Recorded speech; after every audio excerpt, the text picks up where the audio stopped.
Okay, I should be here, should be all set up, should be all ready.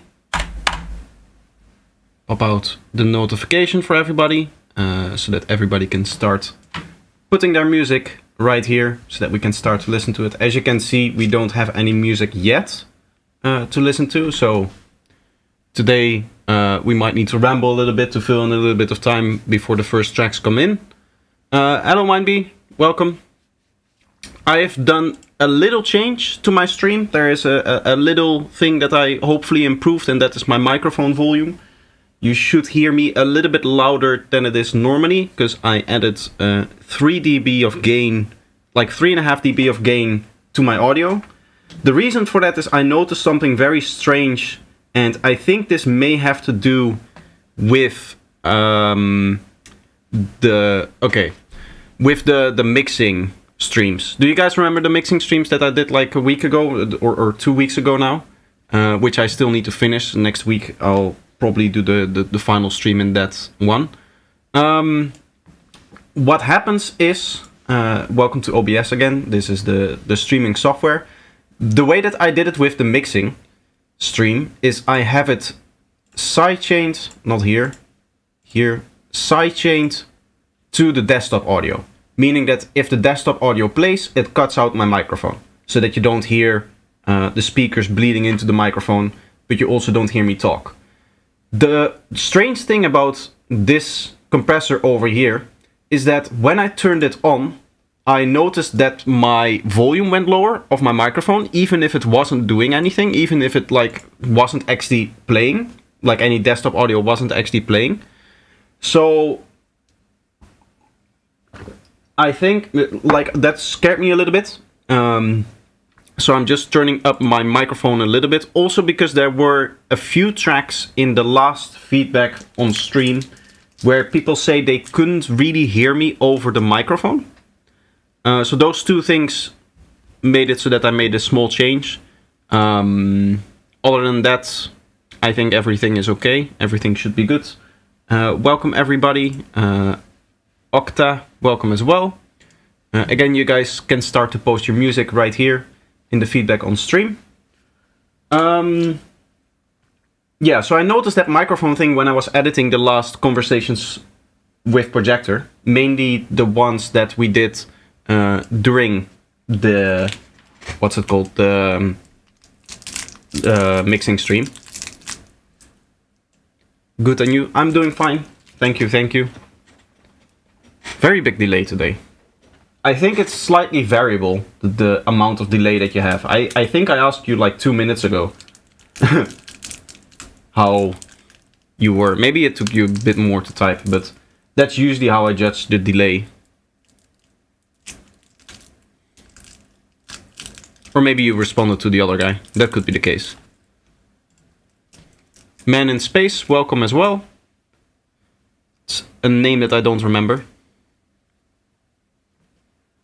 I'm not sure if you're new here or if it's been a while. I'm no longer in a position where I remember every name that like joins on the YouTube channel. It used to be the case that when I started out, anytime somebody said like, hey, I'm back, something like that, I would remember them. But now it's not so much. Yeah, huge delay. Is it more than normal though? Is it more than... Because you guys can see it. You guys know exactly what the delay is because you see when you send the message in the chat and when it pops up on the screen down below here, where I have the overlay for the chat. No, I responded to Octa. That makes sense. Yeah, that could be the case. I thought maybe it was for me. I do sometimes look over those messages like that.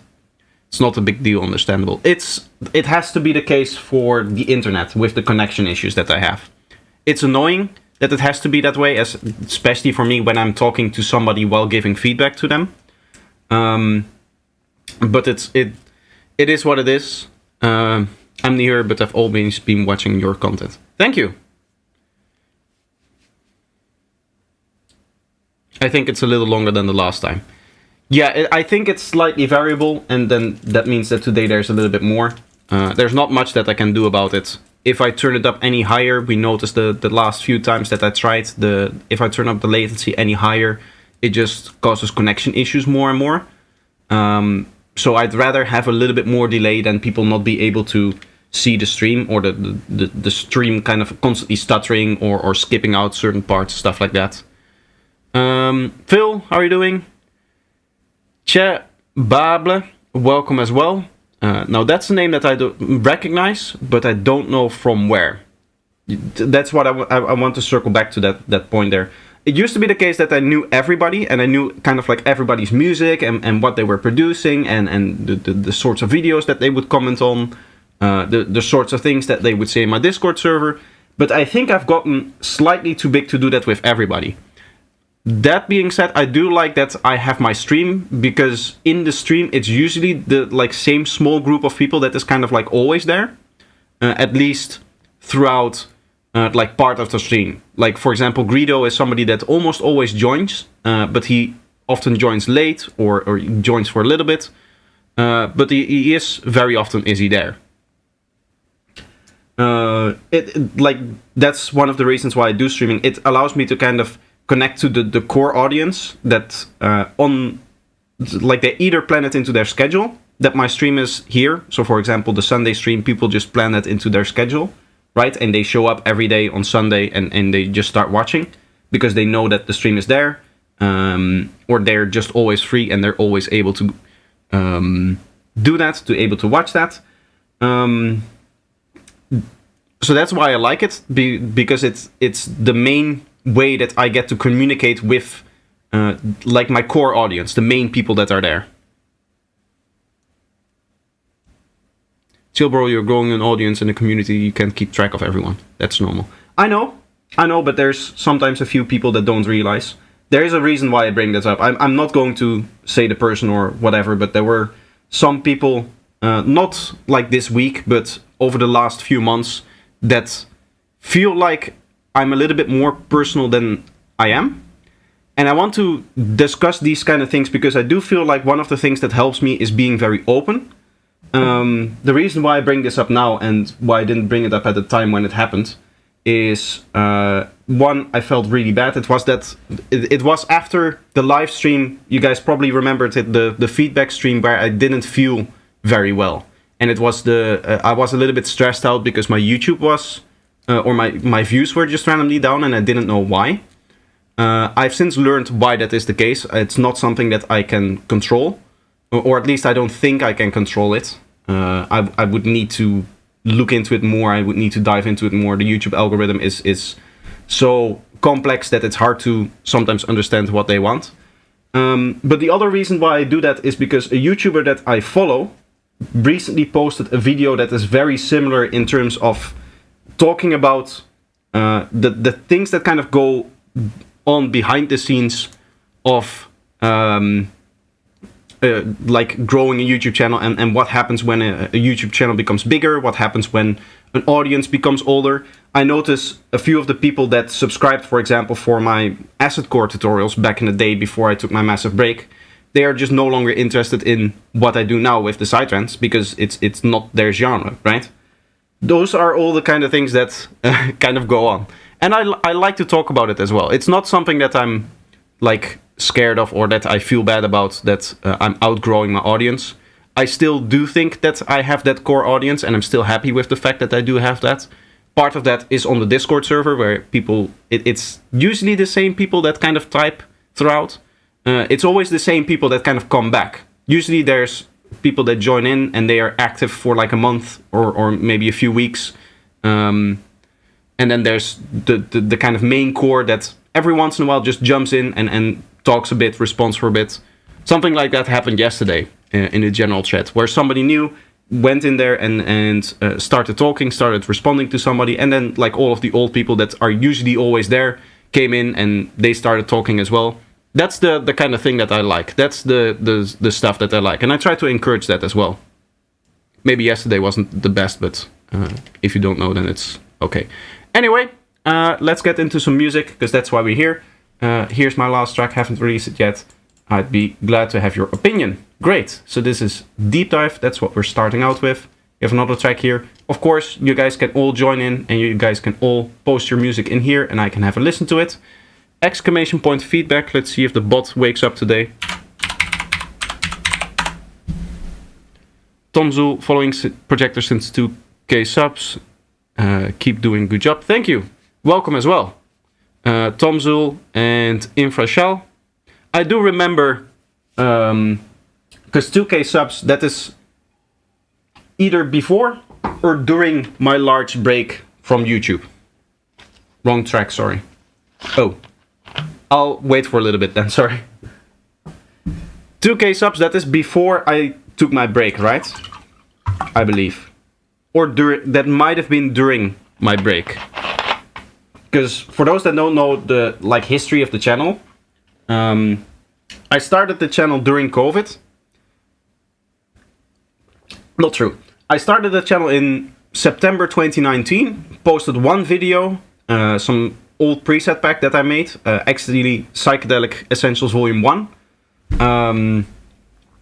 I posted that in November 2019, and then I didn't really do anything with the channel until January. Right before COVID hit, I was like, oh, I'm going to try to make a video, and I posted that video on Reddit, and people really liked that video. I posted it on what is now the Psytrance Production subreddit, which I also moderate nowadays, but I don't spend a lot of time on that. But back in the day, it was done by other people, the moderation, and they basically left it so you could self-promote whatever you want. You sent the right thing in Discord. I'll have a listen to this one in a little bit. So you could self-promote what you want, and people really liked that tutorial, and that's kind of how it started. Then, around a year later, it kind of spiraled because it was COVID. I was always at home. I kind of built up this very weird way of working on the channel in that I was 24/7 worrying about my YouTube channel and nothing else. And I took a long break from the internet, and then I came back, and then I started doing it in a more healthy way. And ever since then, I guess it has been growing massively, and it has been getting a lot bigger. Especially the last year. Now that I'm doing this full time, it's a lot better, it's a lot bigger. Okay, so we're going to get into Fractal Groove here, and then we'll have to go back into Mind Manifestations. Let's see. Fractal Groove by OKTA.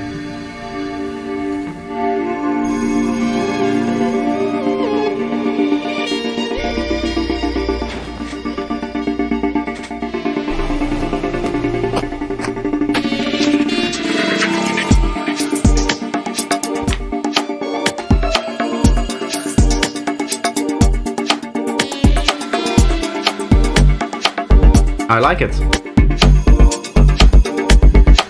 Nice use of the stereo field.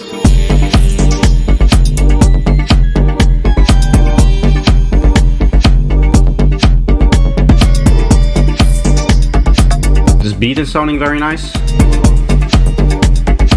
It did kind of come out of nowhere. It sounded like it was still part of the other variation that was playing before it. It would be nice to maybe have a little slide in or something like that. Just something that announces that this is now the beat.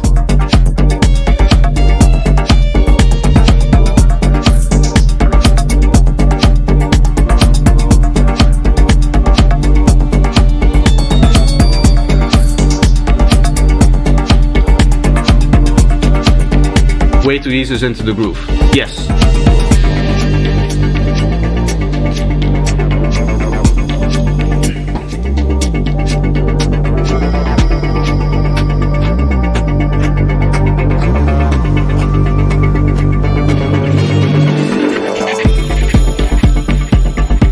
This is a good example. Here you can hear that the music kind of slides almost naturally into the section where you would start to dance again.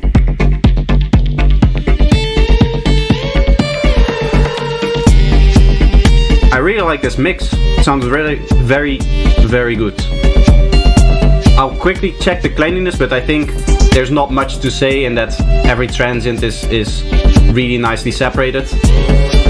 I mean, for this kind of slower music, where it's not so tightly produced as a normal Psytrance track, it doesn't really matter too much.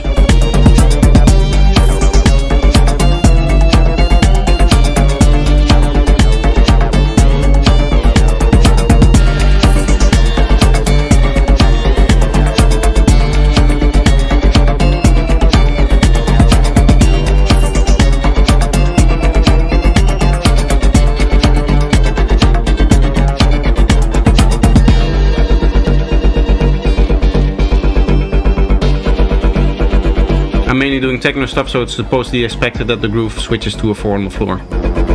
Yeah, it's just not... It sounded like it kind of continued as a variation of the initial part. The way that you prevent that is by just having maybe like a little riser, maybe like a little slide-in, something that tells the listener like, hey, something is happening. Like here you have this little rising element, it happens, and then we have the hats, right? So that's how it announces that the hats come. Here's how it announces that the new section comes. Something like that would do the trick.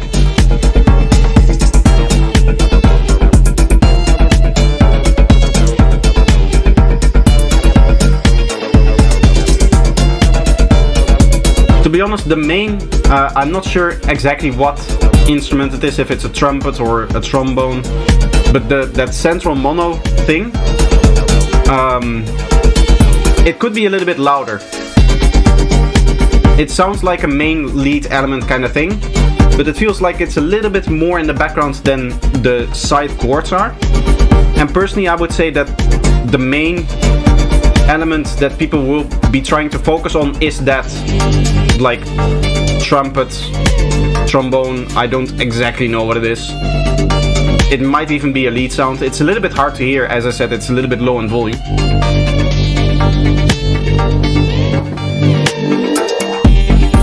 I think listening to it now a little bit closer and a little bit with a little bit more space, it's more of like a synth. But it does seem to emulate the trombone kind of feeling. It's a synth, yeah. Okay.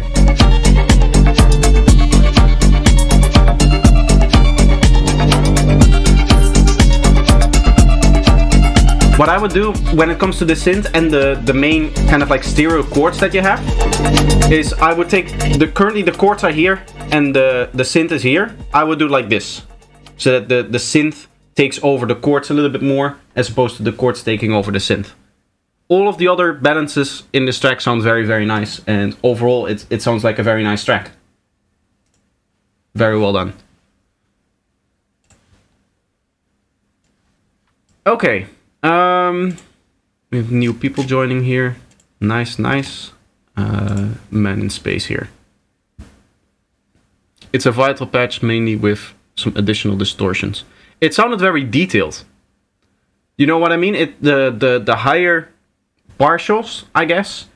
I know you can get it from distortion, but it usually happens when you distort something and then modulate a lot of things before going into the distortion. That distortion starts to kind of do like interplay and stuff like that. Intermodulation, I think it's called. Or interdistortion, something like that. It's where the change in the sound or two sounds combine in a way that they distort differently than if you had distorted only a single one. And you can essentially think of a sound as multiple sine waves. So if you change all of those sine waves going into distortion, the distortion will very react to it. That's the same kind of texture that you get from a real-world instrument, because a real-world instrument also has that very impure sound, right? In that if you press a note on the synth, it will always sound exactly the same, right? I can go in here, I can turn on this thing. This is a sampler, so this is an even better example. It's not loaded, but you get the idea. If I press a note, it will just be always the same note. If you have a real-world instrument and you're playing that, if you're playing a trumpet, you can hear the details of the high frequencies of the trumpet. They're always different. They're always kind of like sliding and morphing and doing different things. It's never the same kind of exact timbre to the sound, I guess. And that is what I felt your synth was also doing. Which is why I concluded that it would be a real-world instrument like sample or something like that. But I guess it isn't. It could be, yeah, some really cool complex patch if you're doing some creative complex sound design, and that can also be the case. But it tends to be the case that it's very hard to emulate in a synth. Which means, very well done. You did something very cool there. Next up, Man in Space with Mind Manifestations. Sounds very cool. Love the artwork as well.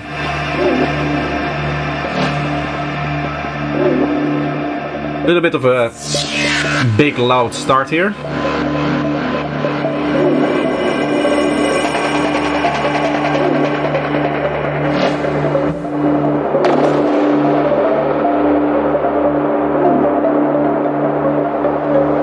Feels a little bit muddy now here.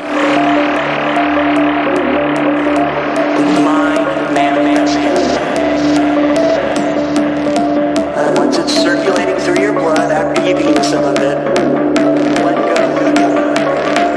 No matter where this takes you, go there. I like it. The vocal could be a little bit louder. Let go.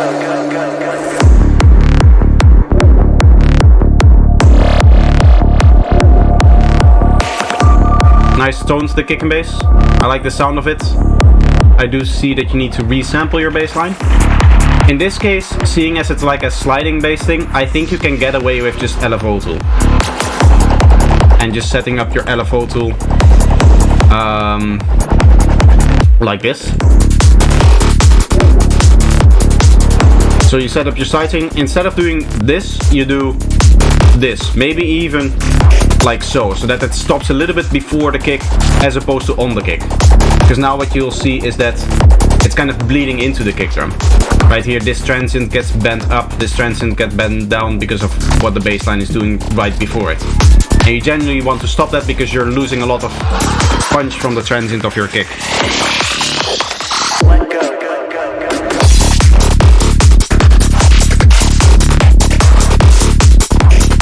I like it.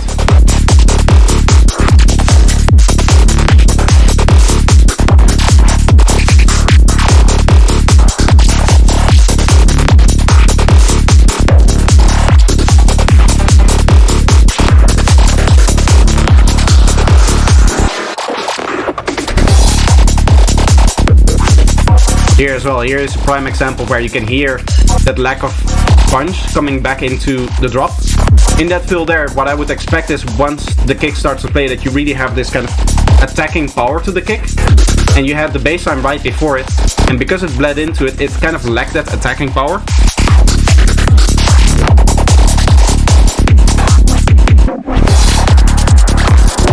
A bit muddy though, yes. It's lacking a little bit of punch. Because of the thing that I said before, the lack of cleanliness. The other thing, I don't think it's like too high in the frequencies over here, the area that we usually associate with muddiness. Like spectrally it sounds very nice, it's just over time. Sounds are bleeding into each other, I guess.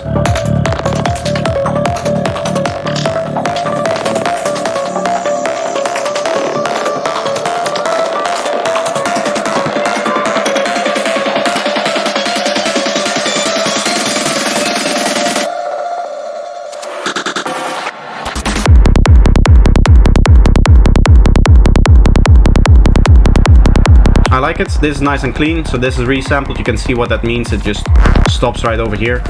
Either resampled or this is a wavetable bass. Meaning the processing is done in the wavetable, as opposed to after the patch, meaning that you don't have to clean it up.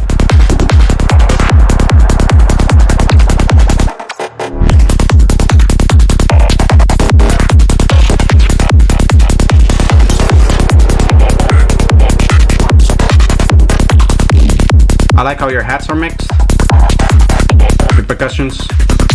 They have that nice little crispiness over here that makes them stand out, that makes them like airy.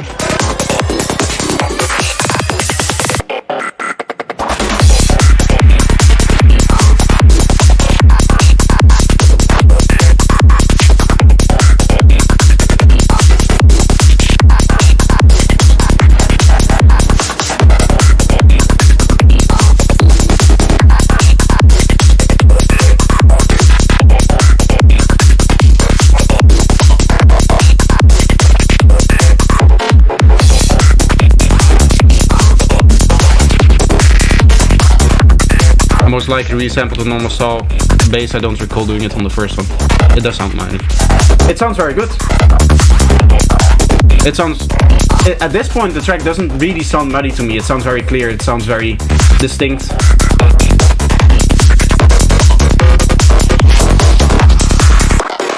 Maybe the first one, yeah, I would agree with you, but this one, it sounds very nice.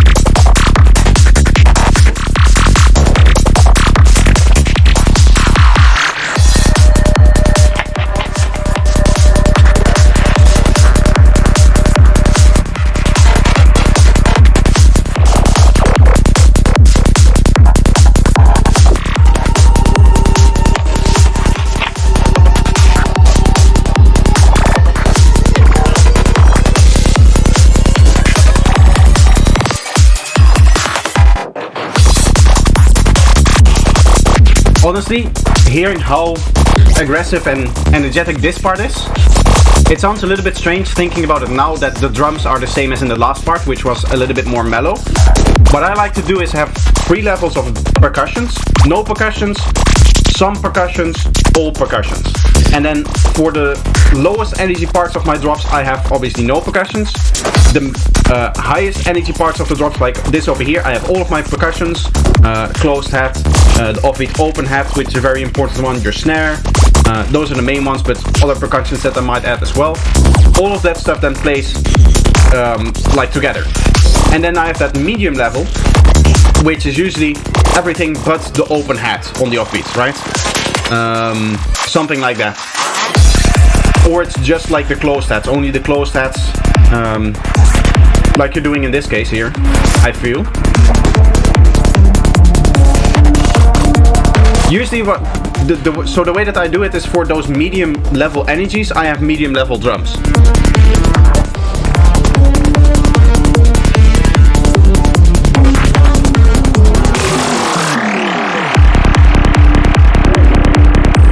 A little bit loud on that one. I feel like there were some other sounds also in the intro that were a little bit on the loud side. This one as well, it feels like it could use 2 dB less.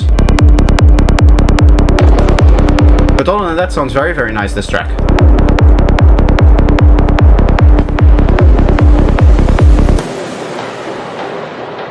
I guess my main, I wouldn't say complaint, but the last bit of feedback that I would give you is it felt like one of those tracks that you completely forget in a live set. And the way that I like to explain, I hate SoundCloud. I hate it so much. Their autoplay feature sucks. I hate them.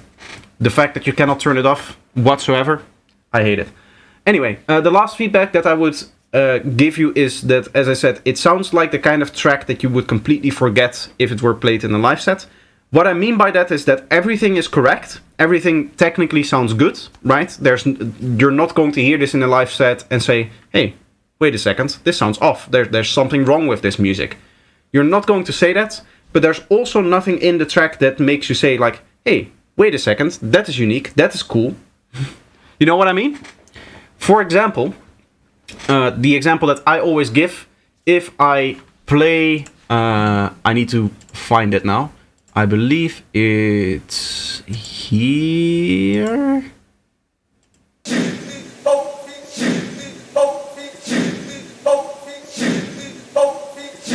Which Psytrance track comes to mind? Right? This is Deep Jungle Walk, right? Like everybody, we hear that vocal and we immediately know Deep Jungle Walk. That's the track. And Deep Jungle Walk is full of that kind of stuff. It's not just that one vocal. This one vocal is very iconic, of course. Like you can play it and you can immediately... I think everybody in the chat who has heard the track will know which track I'm talking about. It's pitched slightly differently and it's edited, of course, but this is the vocal from Deep Jungle Walk, which is sampled from some old movie somewhere, which I don't exactly remember. But I think we all recognize this, and this is the kind of thing that I mean when I say something that stands out, something that instantly makes you go, hey, wait, I know that. The chanting sample is from the visual documentary Baraka. I love the sound of that chant. I don't know the original documentary. I don't know the original piece of work that is from, but Deep Jungle Walk sampled it, and I think we all, if I ask like which Psytrance track is this, I think everybody says Deep Jungle Walk. It's really hard to do that. It's really hard to find that unique kind of element. But it would be a hook. That would be the right way to say it. Something that hooks you in and that you remember for a long, long time.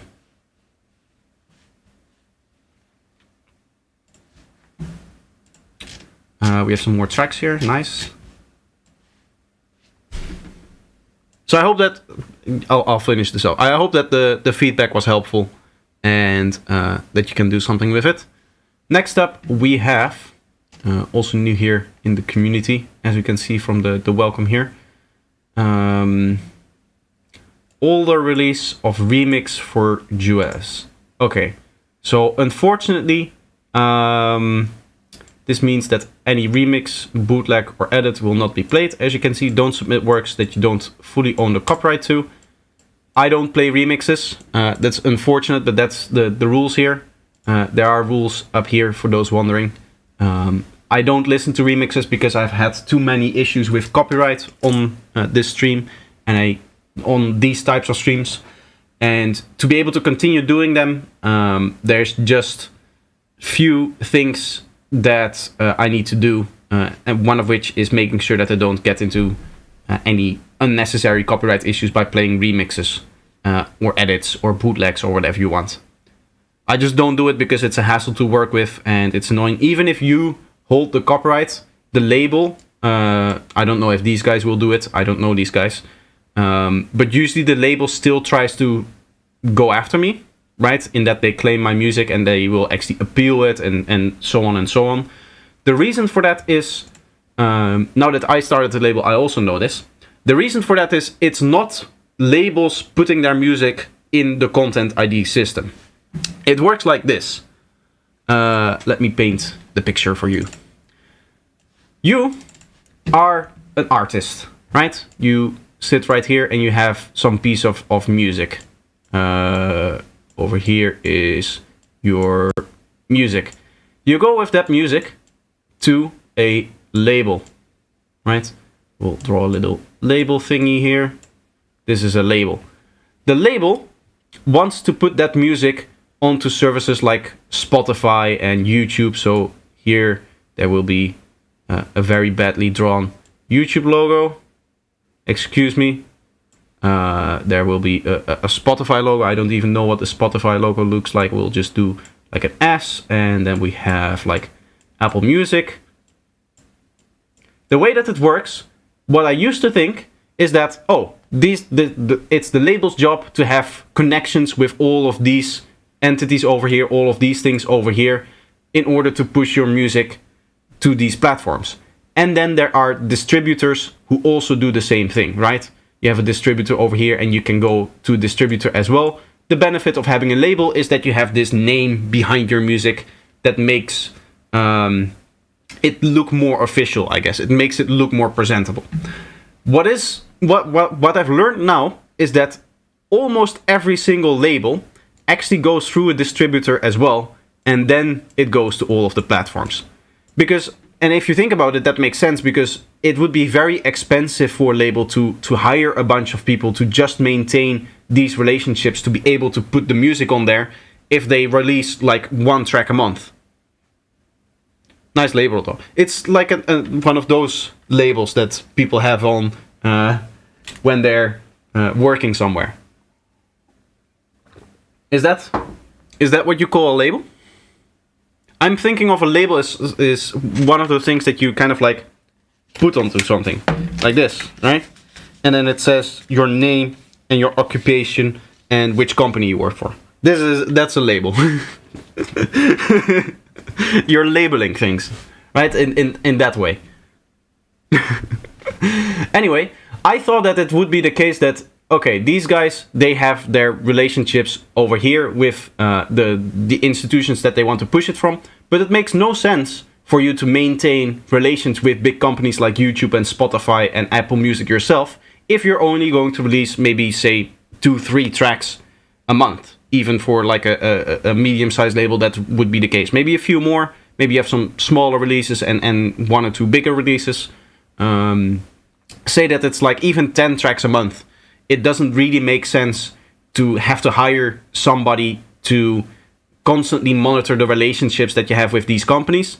So what they do is they also send it to a distributor, and the distributor takes from hundreds of artists and hundreds of labels. They get hundreds of songs a day. For them, it makes sense that they hire a guy whose job it is to just say like, okay, this is all stuff that has to go to Spotify. I'll continuously contact Spotify and make sure that everything is okay.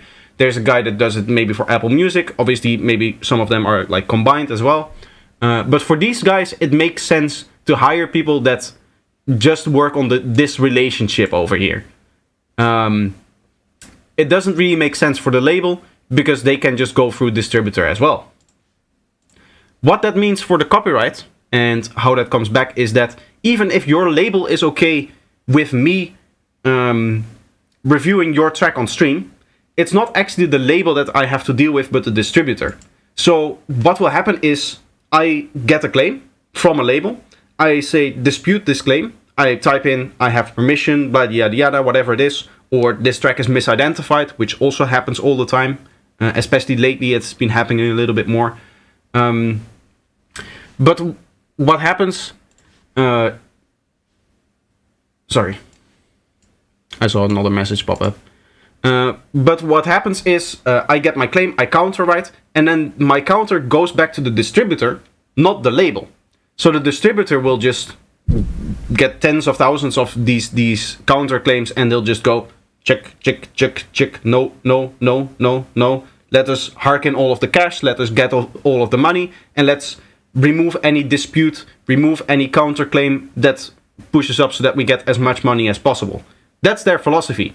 Even if you contact your label and your label says, yes, good job, let's do it, let's have this guy listen to your music on stream, it will be beneficial for the both of us, let's do that, there's still nothing in place that prevents me from getting in trouble with the distributor.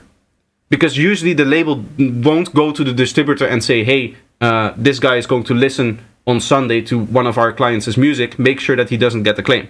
That doesn't really happen. So for that reason, that very big convoluted reason, I cannot play this track on stream, essentially.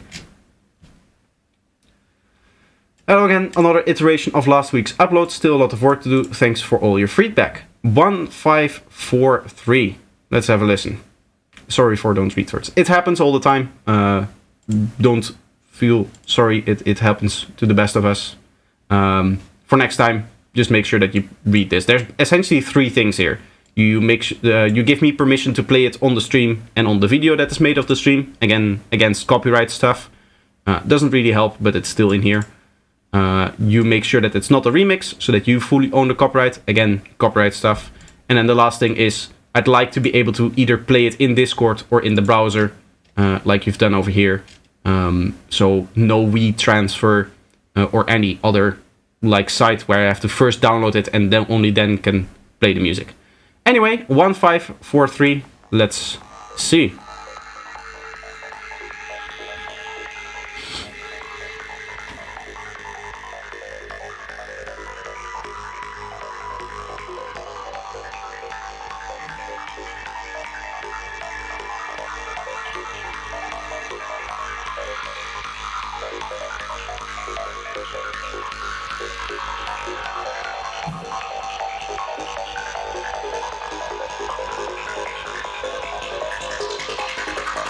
I like this rising asset that you have now.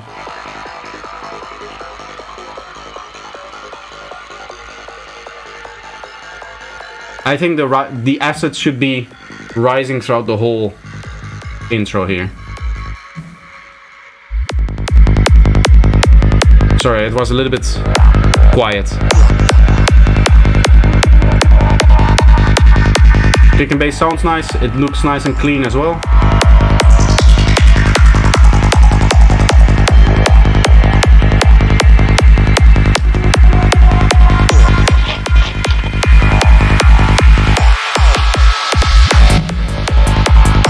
little bit loud on the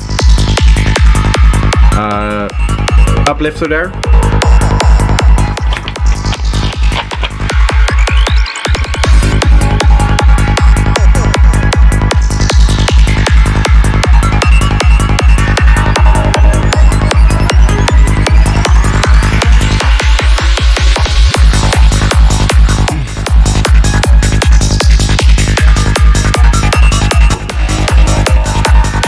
Here, it makes very little sense for the open hat to be on its own without any of the other drums, because usually the open hat is the last drum that you add to the sequence. It goes closed hat or snare, closed hat, open hat in terms of like the energy. You first have your kick and bass, then it goes kick and bass and snare, then kick and bass and snare and closed hat, and then kick and bass and snare, closed hat, open hat. And now you essentially have the highest level on top of nothing else.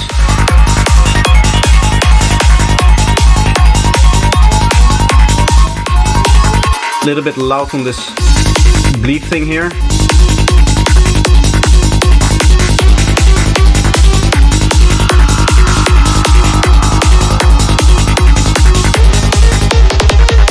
RIP to Goagil. How sad he passed away. That's been a while, right? That was a few months ago, I think. He was a hero indeed, yes. At this point, I would stop this bleeping synth and I would really focus on that other FM synth that you have going on. Just completely stop playing it, so that FM synth take over and becomes a lot grittier, the track. Because otherwise you keep hanging on in the same synth over and over again.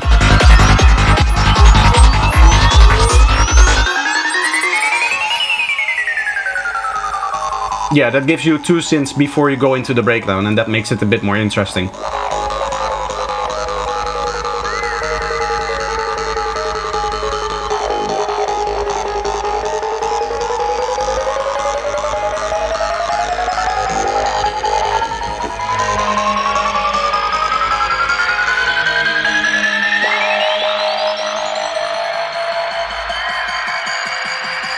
Some really cool sound design. I like how everything is morphing together.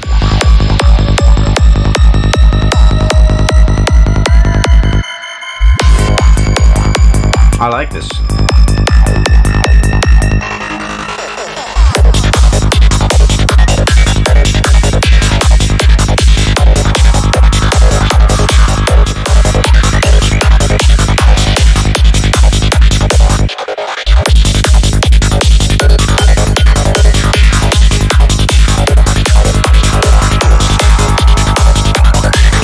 I must say, I'm not a fan of how your percussions are mixed either. I talked about the issue you had with the open hat before. The other thing is they don't really have any bite to them. They sound very long and lush and very... Maybe the closed hat has a little bit too much reverb on it. The snare barely comes through. The open hat in this case also barely comes through. I'm missing that like high frequency bite, that high frequency bump that we usually see over here when we're mixing percussions for psytrance.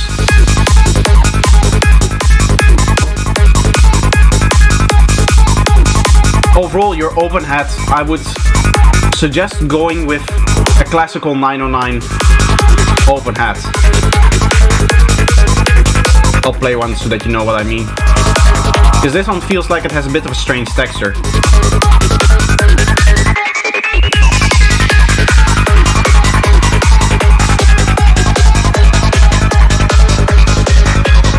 This I don't really understand why we're going to a low pass kick and bass here immediately. It sounded like we went to a really high energy part of the track. The riser went up and everything, and then it immediately stopped being high energy. That's a bit of a strange transition in my opinion.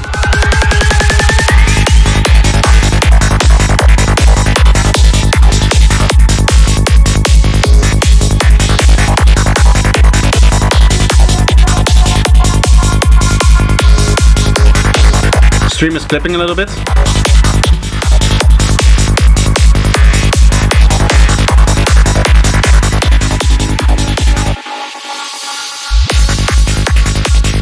I'll turn everything down by like 3 dB. I did say my microphone was a little bit louder than the last time. I added 3 dB to that, but maybe that was a little bit too much.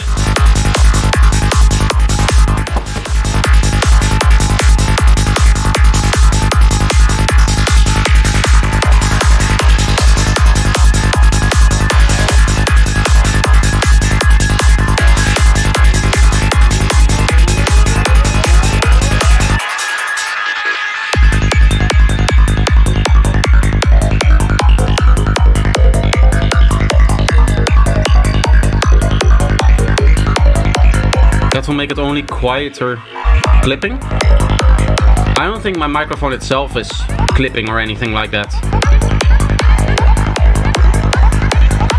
If that were the case, I would have noticed earlier, I think.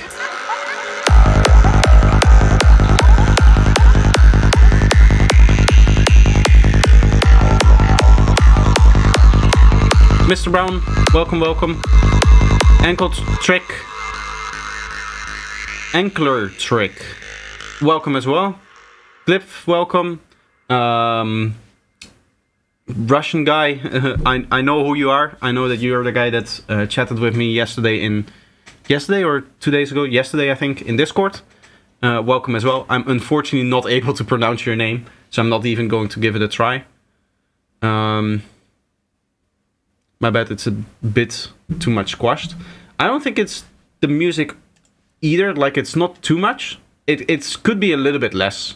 It is a little bit on that loud side in some places where the sequences are together, but you're always going to have that if you want your kick and bass to be loud and all of the track to be loud when there's not a lot going on.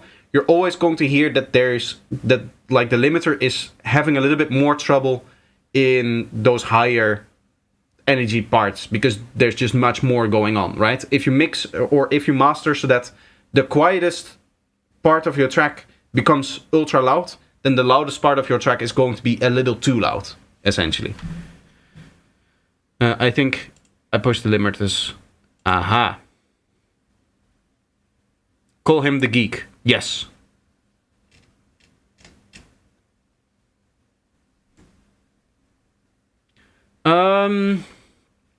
I hope the feedback is helpful. Next up, we have one of my students coming here. I just need to check. He is not a patron. For those that don't know, patrons, if you're submitting to the stream, you get priority. So if your name turns up into anything that's not green, I check if it's a patron. If it's a red name, then you get priority and you skip the queue. So we don't have any of that. So next up, we have Enkelson. Also known as Ankler Trick. I'm presuming that should be pronounced with like a German accent, but I'm not going to give that a try. His name is blessed in Greek. Aha. Okay. Anyway, Ankle Trick with Simulacrum, work in progress. Very nice artwork already. I like that. Let's see. Simulacrum. Yeah, my pronunciation, you guys know it. It's a meme, but it's not the best. I can see you.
maybe the resampling and all of that stuff, maybe the kick and bass as well. In general, the tonality of it will be changed later.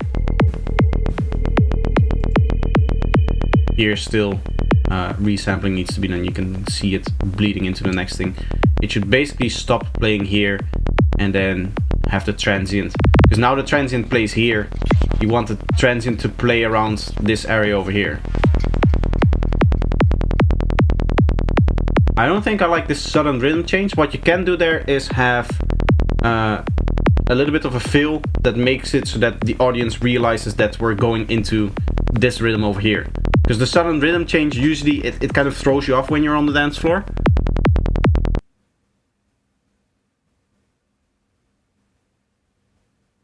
Most of the track is mono?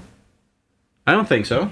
The kick and bass is mono, but the rest sounded like it had some nice stereo width to it.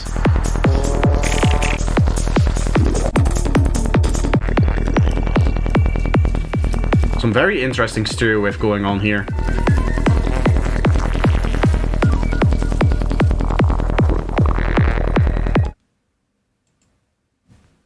I personally think that amount of stereo width is nice. It sounded good. Feedback. Is the bot broken again? It worked before. I typed a message before. Maybe it only listens to me now.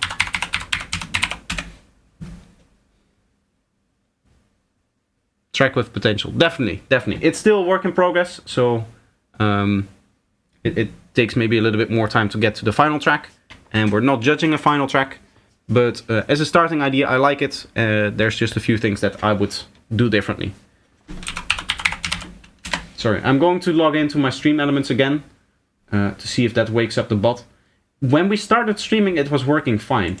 I think I might switch back. As much as I hate the other guys, Streamlabs, as much of like scumbags that they are with the way that they stole essentially all of their marketing material. From Stream Elements, by the way, the one that I'm using now. At least their stuff worked.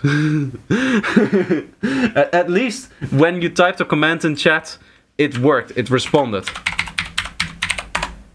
Feedback. Let's try again. There we are. Yeah, you just have to log into their webpage. Maybe I should just by default log into the Stream Elements webpage at the beginning of the stream as well. But the stream bot has a bit of a rough time waking up sometimes and responding to the commands. But yeah, for feedback on stream, there's a Discord link, as you can see. And you can just join the Discord, scroll down over here, feedback on stream, and then make sure that you read this stuff. And if you are submitting, make sure that you comply with this.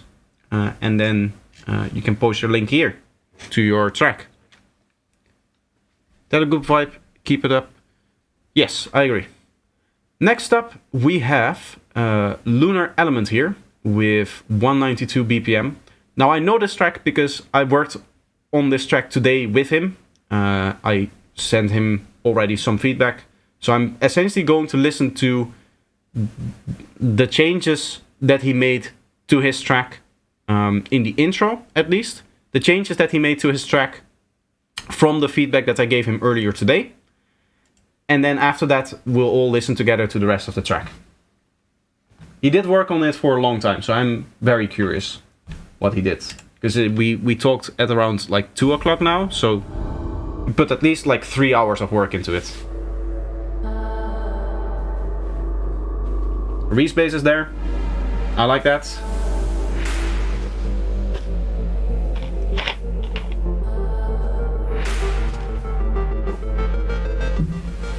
Personally, again, I would just completely remove that melody so that you go from the vocal into this one over here.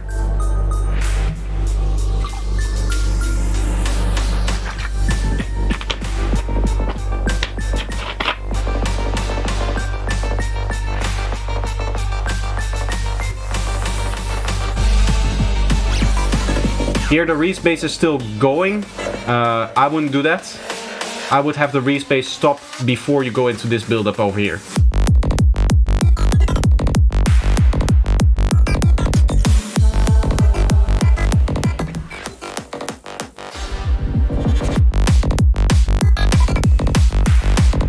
This is sounding very, very nice. Why is this so clipped? Well, this one isn't. Is this hitting the limiter here and then... Aha. I think it may be because of the snare. I think you're hitting the limiter a little bit too hard then. If it's so squashed.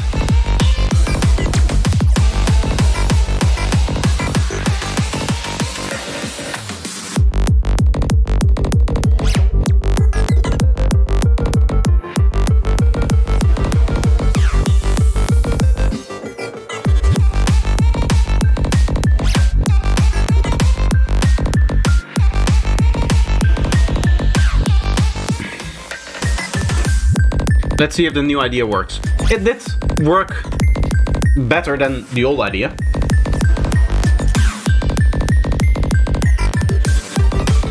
I do think though my suggestion that I sent to you before of having a bridge between the intro vocal idea and that bell high plug thing that is also playing here. Because those two melodies are so synergized in that they both have the kind of same musical motif, I think that would work better from what you had here. But the idea that you had in the intro can be used here, like you're doing over here with this melody coming in and this stuff coming in over here. I like this.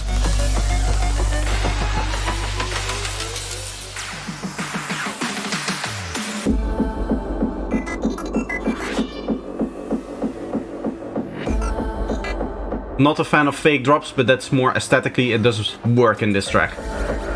For this style, it does work.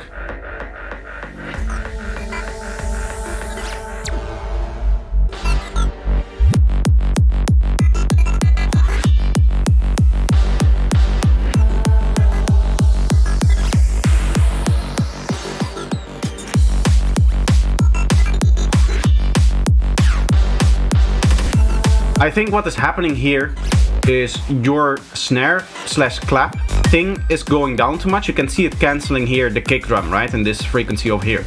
So this is where a snare hits, this is where there's no snare, this is where there's a snare. You can see it's cutting out these mid-range frequencies. To be honest, you can probably get away with removing everything that is like below 800 Hertz or something, 700 Hertz-ish.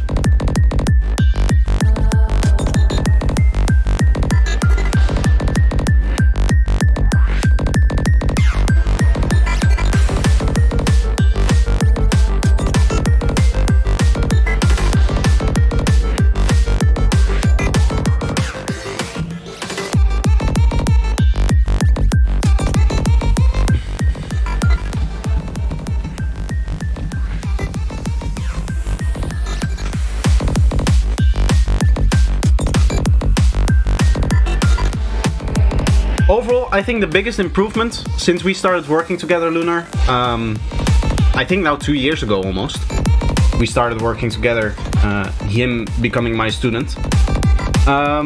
His biggest improvement is that overall there's a lot of cohesion now between all of the segments of the track, and the track makes sense from a structural point. The point that we now should probably work towards is also, because the kick and bass is fine, the mix is fine, the mastering was a little bit on the loud side, but you also recognize that immediately, so that will be fine. It's the musical ideas that still need a little bit of work, in my opinion. The writing of like the main theme and how the music should flow throughout the track. Because how should I, can I explain this easily? Not really. I cannot really show this the way that I wanted to. I would need your MIDI files. That's not within the scope of this live stream. Of course, there's many more people, so I'm not going to spend a lot of time just because you're my student, like analyzing your MIDI files and stuff like that. But I may want to do that in private if we talk about that. The synergy between all of the melodies that you're playing in your track. And that's why I said in my message this afternoon to you, the way that you would need to, or in my opinion, the way that I would do that intro is combining the vocal idea that you had in the intro and that bell idea, because those two melodies, the way that you wrote them, already synergized very nicely. The way that they were originally, the way they originally were. Now you have a new idea, and the bell did change a little bit in its melody. What I would do again is completely, in the intro at least, completely remove that 1/8 note thing that you're playing. Just delete the element. Just remove it completely. Not play a different idea. Not play a backing idea.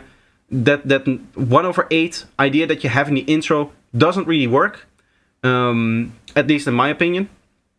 And then try to work around the respace up until a certain point. Then you stop the respace and the vocals as well. And then you fade into the bell melody.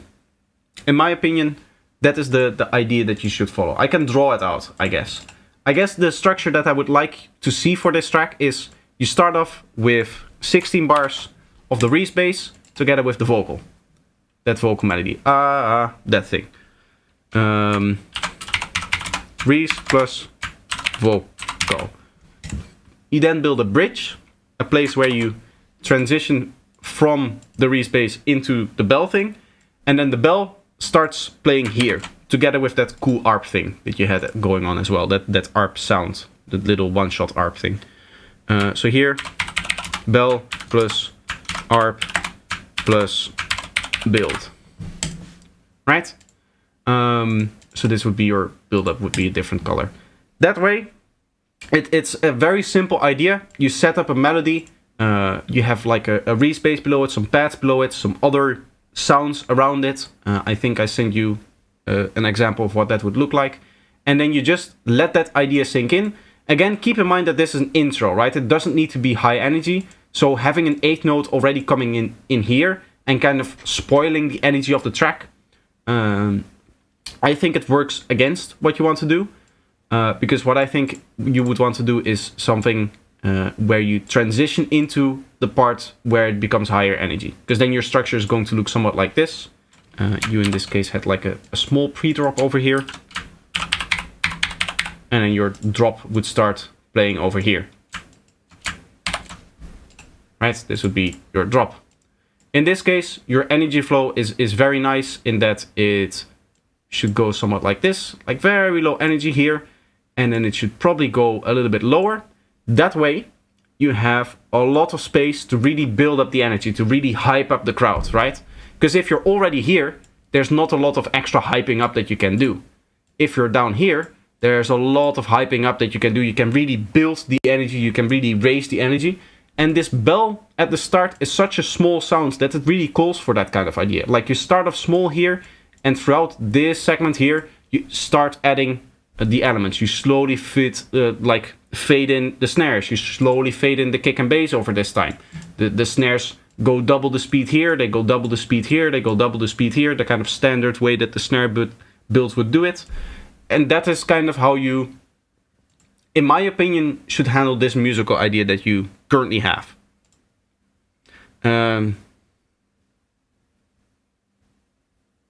Sometimes it depends on where I start the track, from the kick and bass or the leads. Yeah, of course, this might be a bit of confusion due to the not having the exact idea in that moment.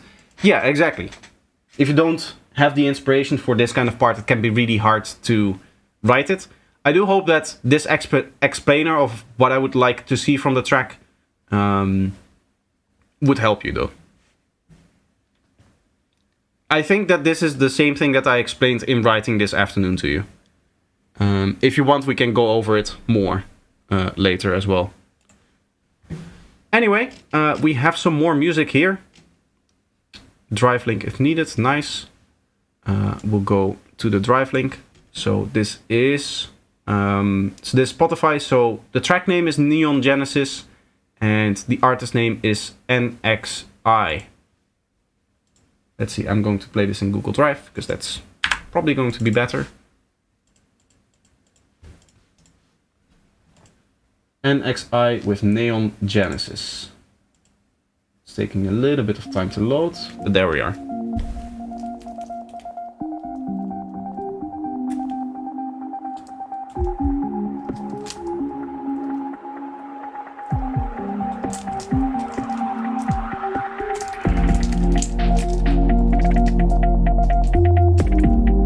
Nice little old school vibe here.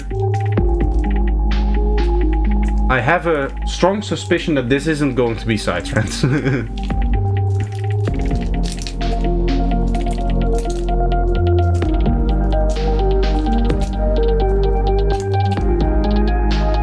The kick sounds a little bit weak. Kick is not really coming through in the low frequencies.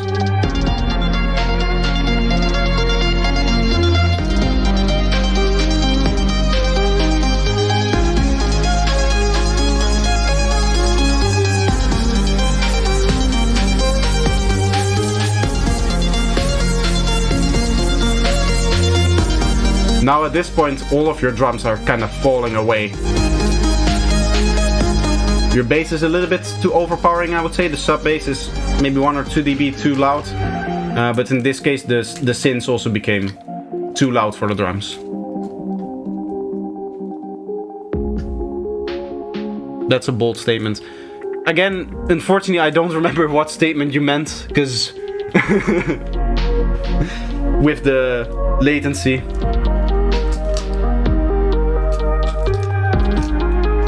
I guess it would be related to it not being Psytrance, which, yeah, it is a bold statement. But so far it's been true.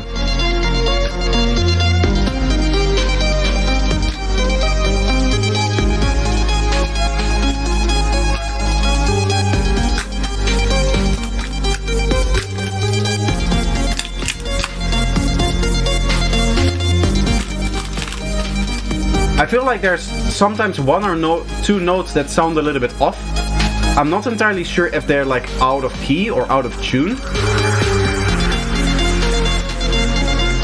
Or if it's something else. Maybe it's a skill that I'm not used to and I'm having trouble with the like particular scale, because I write all my music in Frisian and a lot of Psytrance is written in Frisian. So that's the music that I'm familiar with. Maybe this is some kind of skill that sounds a little bit odd when you're familiar with Frisian.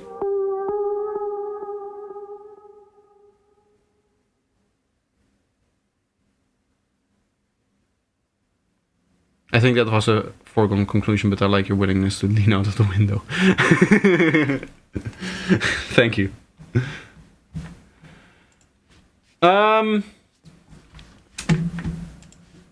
I like it. I like it. As I said, there's a few issues with it. The kick didn't really come through in the sub bass.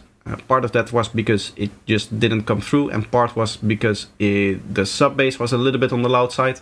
I also felt like when the synths fully opened up, they became a little bit too loud, taking away from the drums. Mainly the snare really fell back behind in the track.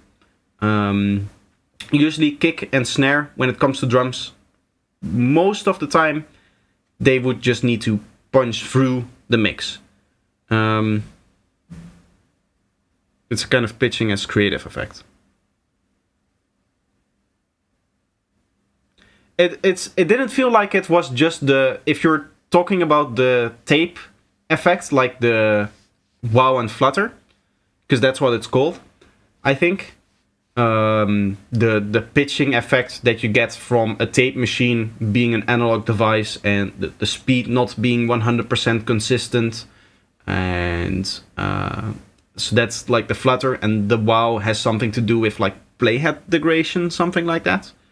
There's 2 different pitching effects that you like, pitch wobble, pitch changing effects, I should say, that you get from a tape stop. It's the wow and the flutter. One is because of the constant pitch, and the other is for some other reason that I don't know. They all both sound a little bit different as well, but usually you have both of them. But it didn't feel like that was the issue with the pitch, with the key. It definitely felt like it was like fully out of tune. Maybe the wow effect or the flutter effect is just a little bit too strong. That can be the case. That it just kind of pushes it over the edge where it starts to sound out of tune. Because you don't want that, right? You want just this little bit of a wobble to it, but you don't want it to actively ruin the tuning of your track. Which I felt like was a little bit the case there. It just stood out for 1 or 2 notes every once in a while. But I like it. It sounded nice. So here's track number 3. First track made on Bitwig. Infrashell with In Your Head mastered. I like 1, 2, 3 as well. 3 phases here. In Your Head.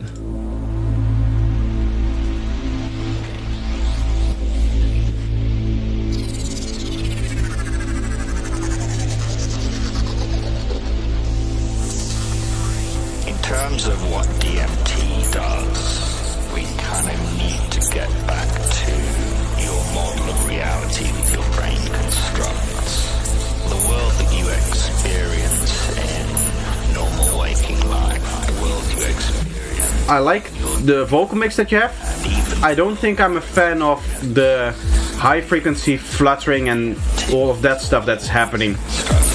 Even though it's very stereo and very behind, I do think it's distracting from the vocal itself.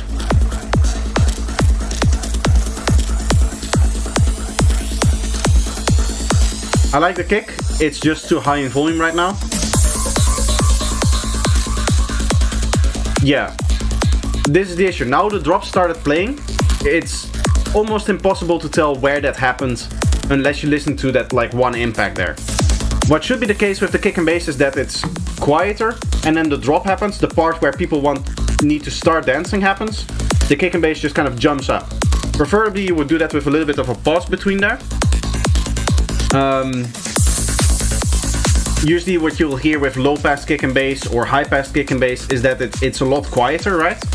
I personally, as I said, remove like 5 dB of gain from any kick and bass that is not the drop kick and bass. So that when the drop plays, it has impact, it has more power, it has more patch. Or punch.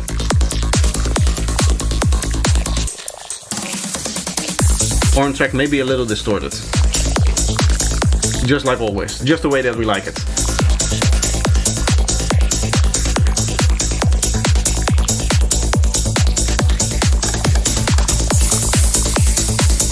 I like the tone of your kick and bass. I think the last time you submitted your bass line sounded a little bit hollow.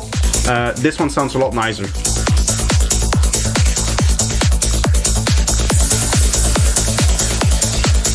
A little bit too bright on the percussions, I would say. Like, I know I talk about this hum needing to be there, but I think this one is a little bit too much. The main thing that I'm hearing though is that everything feels very long, feels very washed out. Usually when it comes especially to the closed hats, you will not have a closed hat that is like this long and washed out. You will just have a little spike in here so that it just grabs your attention for a little bit, like a tick, and then it stops playing again. That is if you go to like any sample pack for Psytrance hats, the reason why most Psytrance closed hats are very short. These are open hats. You see like 30 kilobits, so this is a very, very short sample. And it just sounds like tick, tick.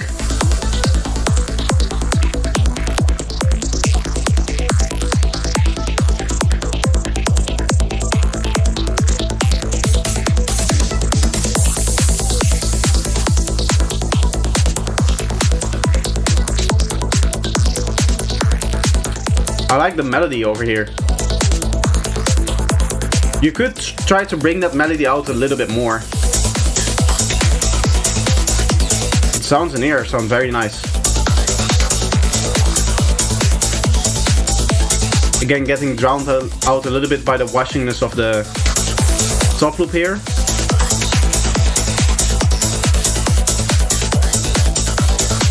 Sorry, I'm getting old and probably a little deaf on the high frequencies. I'm sorry to hear that, my friend. I also noticed that your kick and bass has a lot of high frequencies. I think I've mentioned this before to you, maybe, but I say this a lot. When it comes to kick and bass, I low pass my kick at around 10k and my bass line at around 8k, so that my high frequencies of the kick and the bass aren't clashing with those high percussions over here. Because I think I can see it as well. There's a lot of clicks in here, and I think those are actually from the bass line and the kick, as opposed to just the hats. I think the hats are more the like washing that you've going on here. So the high frequencies is something to look out to in this track. Shunyo, welcome. I'm sorry for the mispronunciation. Welcome back, I should say. It's been a while.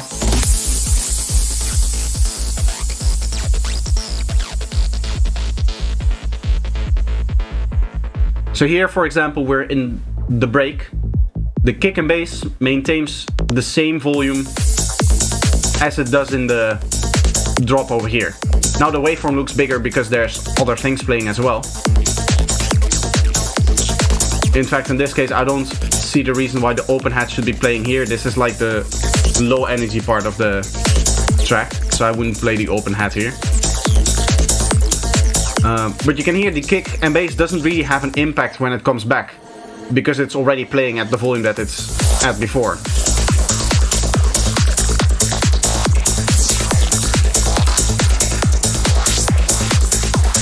I did low pass the kick around 8 to 10k.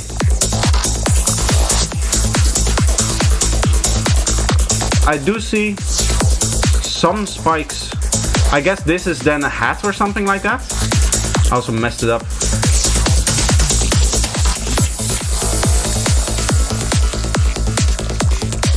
I noticed it before, but now indeed, now you're saying it, I don't notice it anymore, and it's indeed, as you're saying, it's kind of like over here.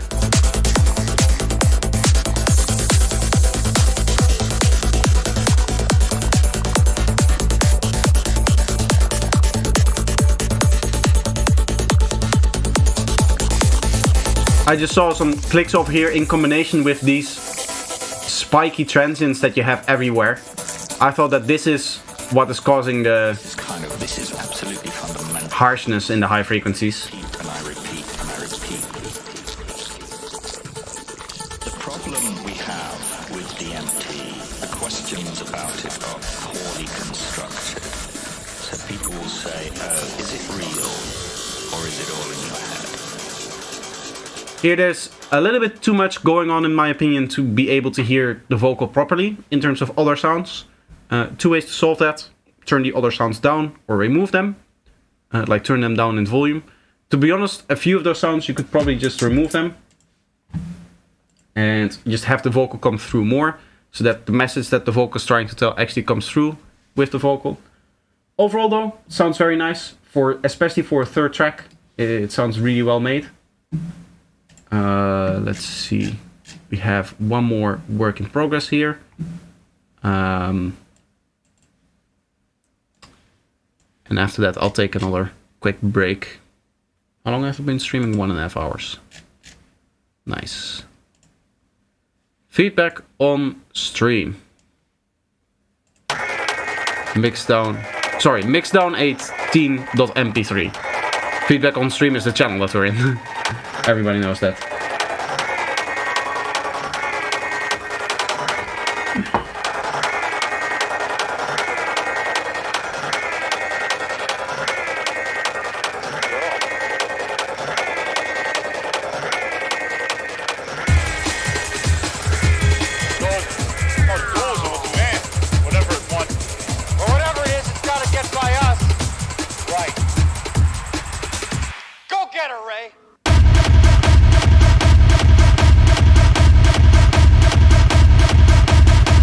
To be honest, I thought it would be worse with the distortion.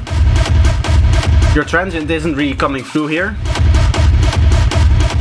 It's mainly the rumble. I do like that you cleaned it, but I would like to see maybe a bit more tack, a bit more strength from those higher frequencies. They can definitely use that. Here as well, techno is notorious for very harsh, very strong hats in these like 10k, the airy frequencies, like we're hearing over here.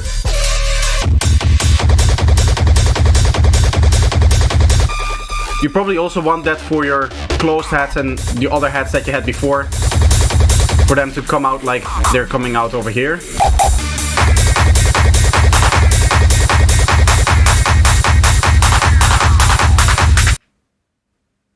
Sounds cool. I like it. Very strong, very Aggressive. Getting the full stunts experience. Yes, exactly.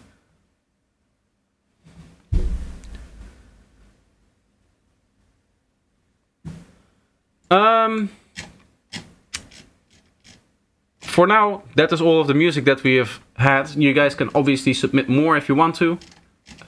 We have much more music that we can listen to. But I'll take a quick break and I'll put on some music that I think you guys will find interesting. Today's tutorial had a track that is almost finished. So you guys will actually hear part of the production that is not yet finished. And I'm sorry for that. But you'll hear the track in kind of like a production stage. The last few segments aren't like filled in. It will be just kick and bass. I'll try to be back before that happens, so I can just stop it.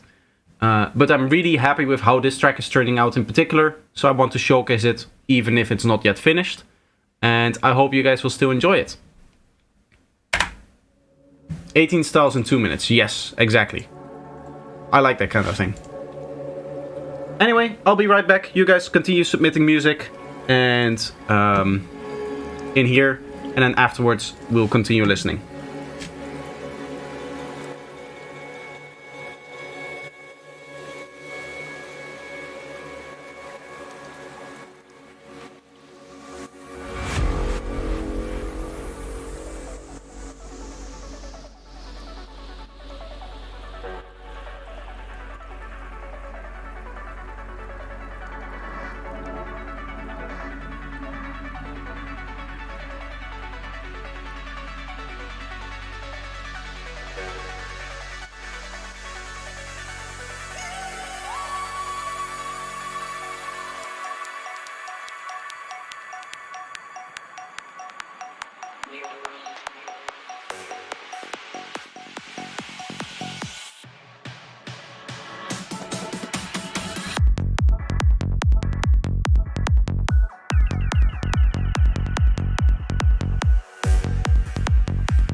Fight for liberty!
Second drop is still a little bit weak in my opinion, if you compare it to the first one.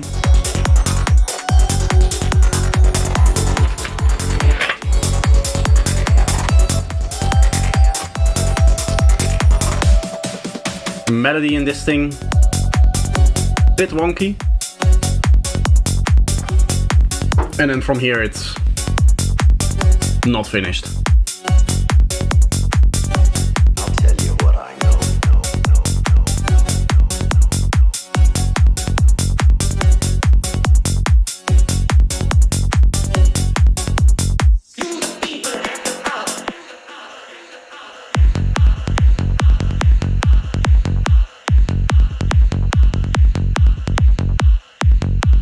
Get to do a kick and bass check. I mean, it's nice and clean. What else would you expect from me? It is really nice having a patch that... This is just a MIDI for those wondering. This is still MIDI and the patch itself maintains its cleanliness. As you can see, even here when I'm playing multiple notes after each other, it just stops and then it plays the next note and then it stops. So that's really nice to have.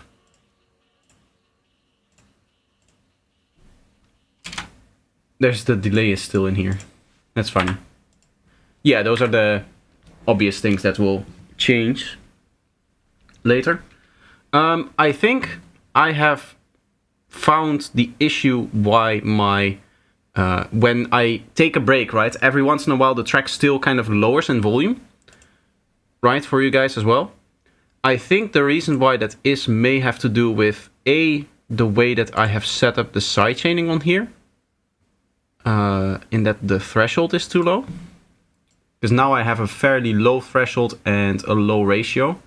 What we could try is having this turned up to maybe -30, so that whenever there's like a little sounds that the microphone picks up, it doesn't actually trigger the sidechaining, and we just make the sidechaining a lot more aggressive. Maybe not like that aggressive, but let's say 6-1. So let's see if that fixes it. The other thing that I can do is, instead of turning off my microphone in OBS, which is what I do, Right, I turn off the microphone right here, this thing over here. It doesn't actually turn off the sidechain filter itself, but what I can do is I can turn off my microphone over here, which means that there's no signal going into OBS, and therefore it will never sidechain. Projector is already getting better than Asterix. I find that very flattering, but I also think that that's not yet true. I would love to be someday. I would love to think like my music is better than anybody else's, but I don't think that that's... I'm quite there yet. I have a lot of things still to worry about. But maybe once this production is completely finalized and mixed and mastered, I'll hear it differently as well.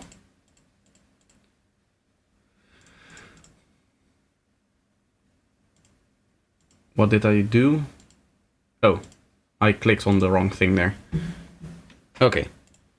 Anyway, I changed a few things in the mixing. Are the problems fixed? This has never happened before. This has never happened before in the history of feedback streams, where somebody implemented the feedback of the stream in the same stream and then send it again. This is a first. This is very interesting. Let's have a listen. Fractal Groove. We've already heard this track before over here, but it should be better.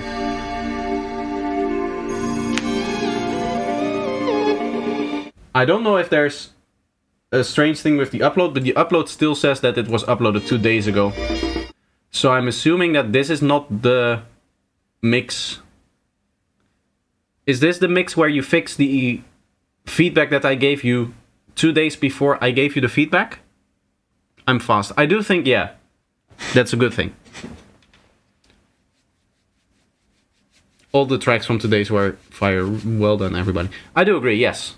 In general, I say this often when it comes to my community. I think that the people that are generally a part of the community know music production and stuff like that. So they know what they're doing. And overall, the music that people tend to make sounds very, very good here. I'm just wondering if this is the track that you meant to send, seeing as it was... Can you stop doing that, please? Thank you. Since it was uploaded 2 days ago. Normally it's updated. Ah, it replaces the audio. Ah, okay.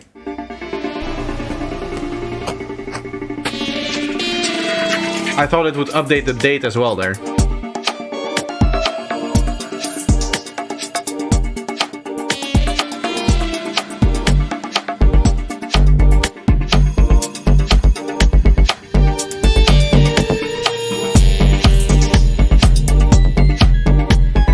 It does have now an indication that we're going into it. Now obviously I also know that we're going into it, because we heard this track before. But this time it sounded logical to me, the way that you kind of flowed into this first drop here. Certainly no bad tunes today. I agree, yes.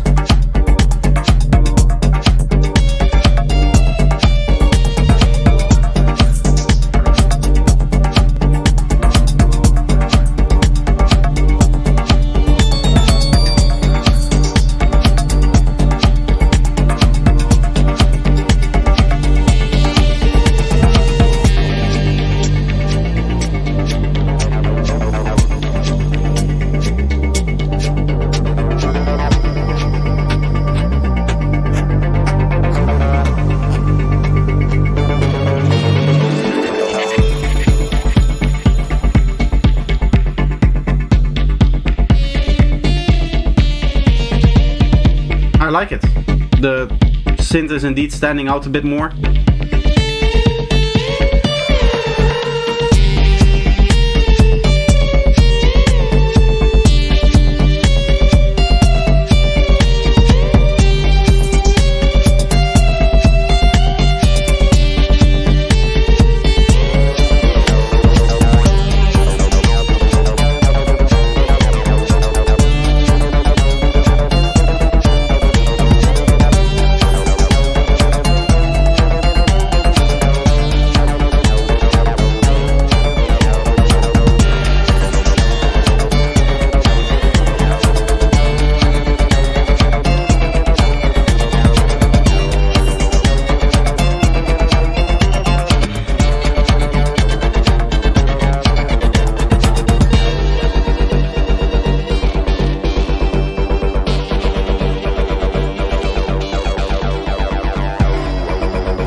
Do you know if advertising is copyrighted? I have a finished track ready for feedback, but there's a song from an old American advertising in there.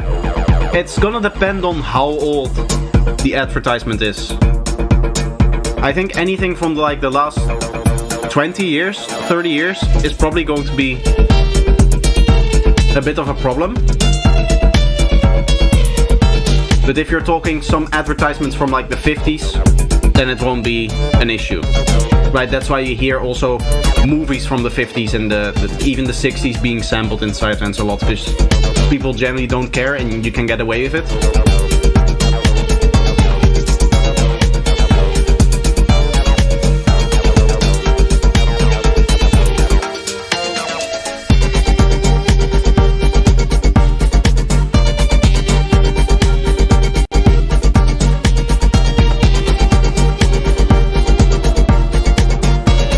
Guess the only thing that is standing out to me now in terms of feedback is the kick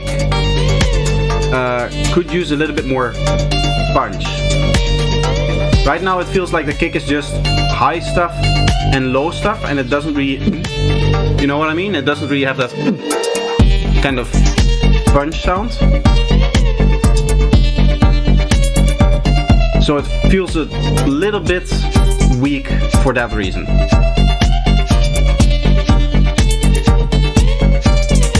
Isolator, welcome, welcome. Kington, also welcome. And I think it's from the 2000s. That might be an issue. It will depend on a bunch of things. For one, if you're adding a lot of effects and stuff on top of it, the detection is not that strong. And it's, with an advertisement, I'm always a little bit less scared than an actual track, because I know with tracks I usually get in trouble. But with advertisements, I don't think, or even like stuff sampled from movies, that has been played tons on my stream, and it has never caused any issue. I guess part of that is because it is in the track, and it usually is like background and there's effects on top of it. But when you have like a remix or something like that, it tends to be the case that there's this very distinguishable vocal line that then the algorithm that does copyright detection can pick up on.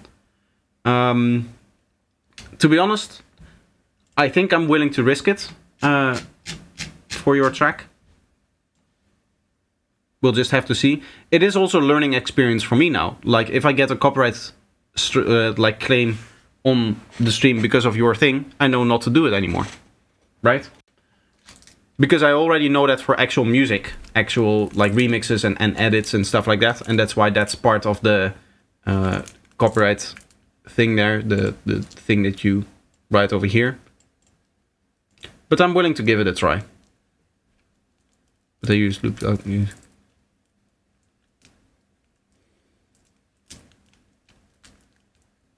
Working on more dubby stuff. Nice. Yeah, we're out of tracks. We'll see. If anybody is joining right now, if you want me to listen to your music, you can do so by typing !feedback, or I'll type it, otherwise the bot won't listen. !feedback. There you have the link to my Discord server. You can join in the Discord server. You can just scroll down over here. Again, read before posting over here. Just read this thing over here. And then you post your tracks. Make sure that it doesn't infringe on copyright, and I prefer that I can play it directly from the browser. So SoundCloud, Google Drive, or OneDrive. Services like WeTransfer don't allow me to do that, so please don't use those. That's really the only thing that I would ask, apart from the copyright stuff. Anyway, an assortment of treats, E150 by King Thin. Let's go.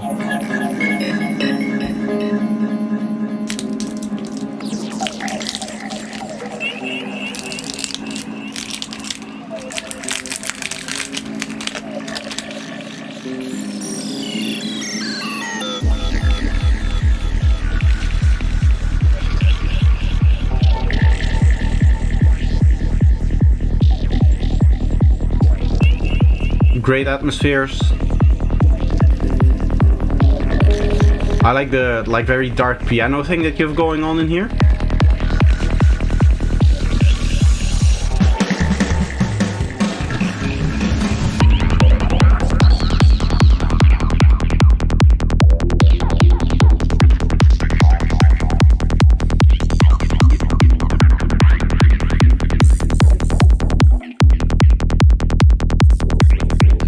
A little bit empty segment here. You could use some atmosphere, some like slow morphing stuff, or in general a few synths that are a little bit more unique than the ones that you have in here, because you have different one shots in there, but they all have like a very similar texture.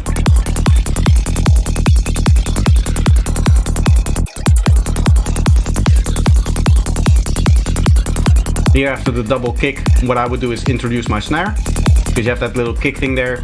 People say like, hey, something is about to change, something is indicated there. You could make use of that by introducing the snare there. That's my electric bass. Nice! Got a new interface. Ah, cool.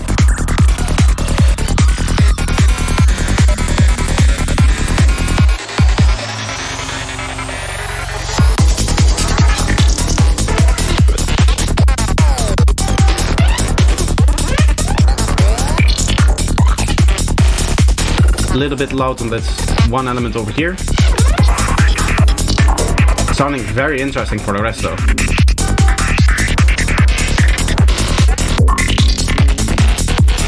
Here it is again. You can hear it kind of standing out on top of the kick and bass.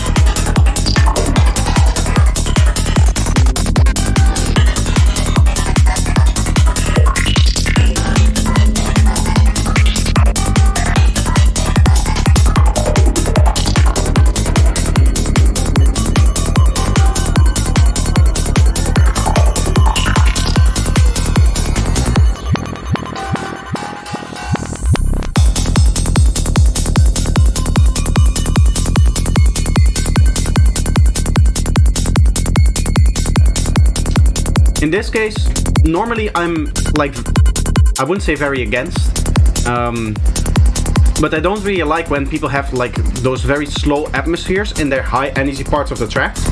But I feel like here in this track, the atmospheres are a little bit missing. Those standard like atonal pitch changing atmospheres that you hear all the time in psytrance that I recently made a video on. I feel like those are missing in this particular track, or at least not present enough throughout the whole thing. Eat 'em up, beat 'em up, beat 'em up, beat 'em up. Reese's Puffs, Reese's Puffs. Eat 'em up, beat 'em up, beat 'em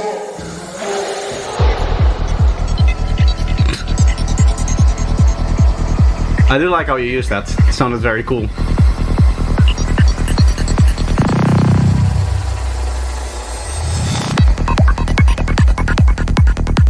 I like what you did here with the kick and bass filtering in. It is still the same volume as it is in the drop, but then you have this effect in there that just drastically lowers the volume. So you kind of get the best out of both worlds, in that it's not just the kick and bass rising, rising, rising, and then at the same volume it goes into the drop and you don't really know where the drop starts. Because it does go down and then the volume increases when the kick and bass actually starts to play. So you still get that impact from it.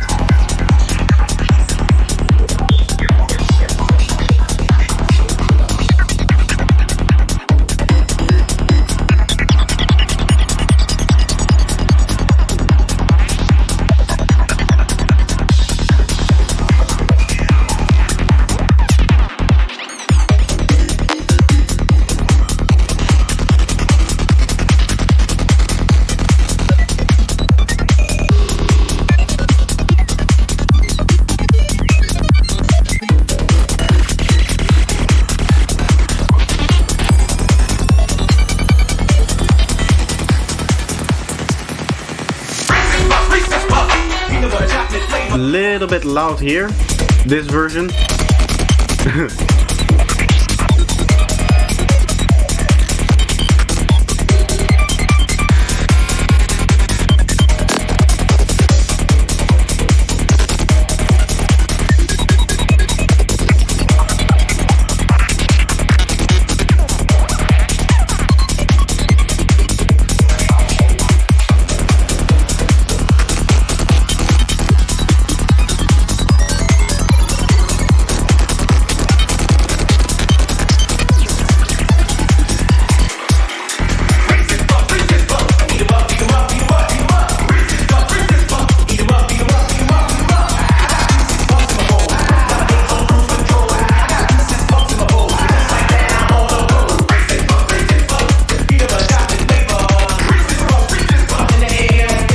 like the vocal idea here. What I do think could help is making the vocal a little bit more stereo.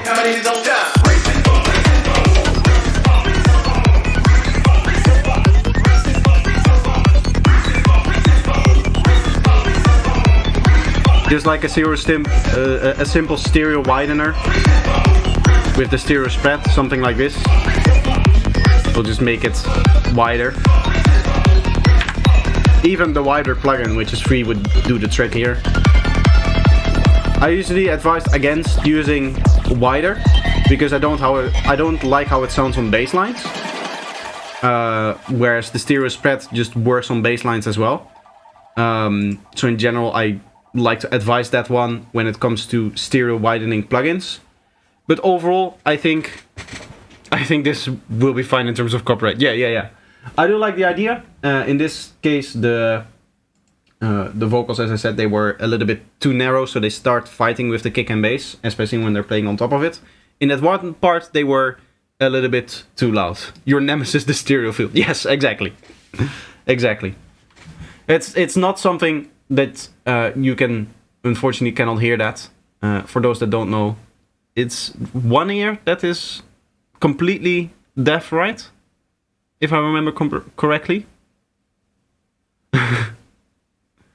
Either way, it's still very, very impressive. I'm always impressed whenever you submit some music that like 95% of the elements just work well in the stereo field. Because with one ear, it's technically impossible to just judge that by ear. So it's either you're doing a lot of analysis with the stereoscope, or you just have built up the intuition over the years to just do it right without being able to hear that, which is really impressive. Waldeck, how are you doing? Welcome to the stream. Nice to see you here. Yeah, but I'm getting an implant soon. Maybe I'll have less troubles with stereo. Nice! That's cool. I hope so too for you. It's really, it's this one element, the vocal, that stood out for it being a little bit too narrow. I'll point it out, obviously, because that's what the feedback is for. But it's very, very impressive what you can do with just one ear. We have some more music to listen to.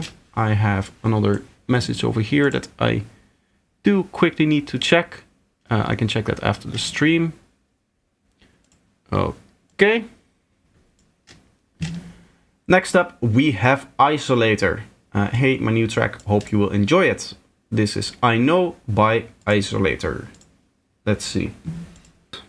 I like it a lot. Sounded very nice. Especially for having done all of that in just one session. Which I don't recommend, by the way. As I said, I recommend, at least for the mixing stage, what I would recommend is generally waiting at least a month between the last bit of the production that you do and the start of your mixing. The idea of that is that you completely forget the project, right? You completely forget all of your levels, especially for me personally, because I do my mixing in Reaper and I re-import all of the tracks into Reaper and basically start from scratch with the volume balance. It means that I have to re-evaluate every sound and I cannot fall back on my experience of the production stage because I've forgotten that part. What is the key on the back? Your feedback is very good every time. Thank you. I don't know what key on the back. You mean the keyboard over here? This thing?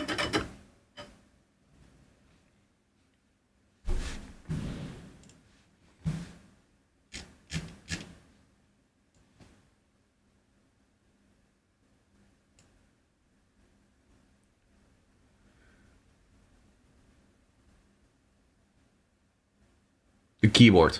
This is a Casio WK1800 that I don't know how to play, is not connected currently to the MIDI ports that I want to connect it to, and we tested it before, it doesn't seem to have any. So it's really just for show.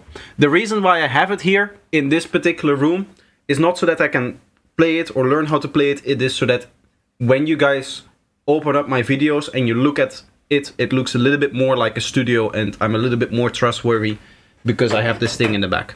It's pure psychology.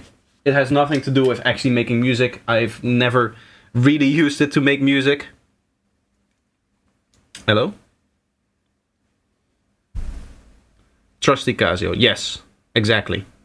But it's, as I said, it's just there for me to make it seem like I know something about music theory, which I absolutely don't.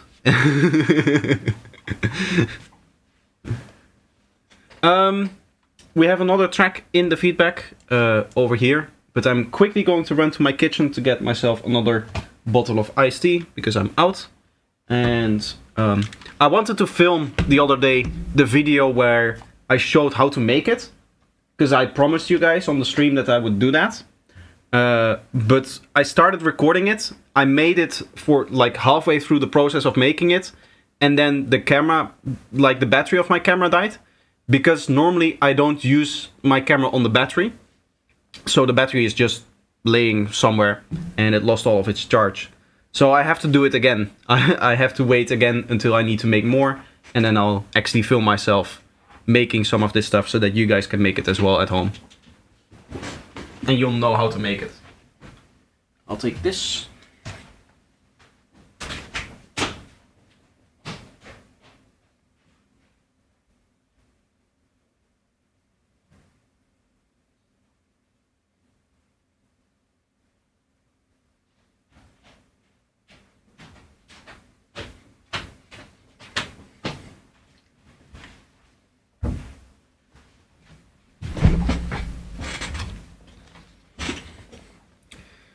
Casio's as trusty as serum. Maybe get one of those cool saloon pianos. Yeah, that would look even better. To be honest, I want, in a new apartment, once I move in September, I would like to have it in front of me so that I can actually play it. I think though this thing is a little bit like aggressively big, because it has all of this kind of wasted space for a MIDI controller, right? Like it may be cool to have a sampler as well, but it's not really a problem, let's say, that it didn't work today in terms of audio, because the audio isn't that great that came out of it. I've used it before. I have sampled it like once or twice in some old music, but it doesn't sound great. It's definitely not meant for studio purposes. It's meant as like a plaything for people trying to learn keyboard, I guess. But having something that allows me to play some stuff in so that I can get familiar with actually playing a keyboard would be nice. And now the reason why I don't use it is because if I'm producing right here and I have to go back here and then uncomfortably kind of play like this, is very annoying. Like you guys can probably see that it's in a position where I cannot really play it because there's the couch here, right? I cannot put my chair like in front of it and just sit down and actually play it. So even if I move to a new spot, I still might want to have it in the camera view, but then I want to have it in such a way that I can actually move myself below, or like sitting there and actually being able to play it. Anyway, we have another track here. You guys can obviously submit more if you guys want to. We're only 2 hours in, so I'll probably do another hour or so-ish of streaming. But the next track is Tempo Collapse, Early Work in Progress. Still very empty, but the main introduction and the first drop ideas are there. Let's see. Psychology and coaching. Yes. You can see from the waveform, yes, indeed, it's very early. Very early work in progress.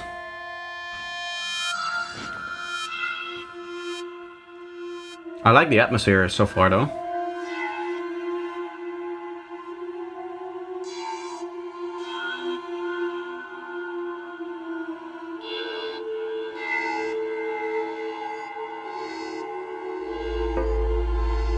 I was just about to say something like a Reese bass could help here, though. A little bit of extra stability. But you seem to have beaten me to it.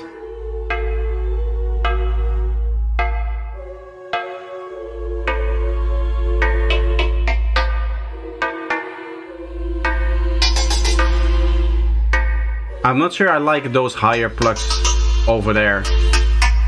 Honestly, I would have loved for the choir to come out more.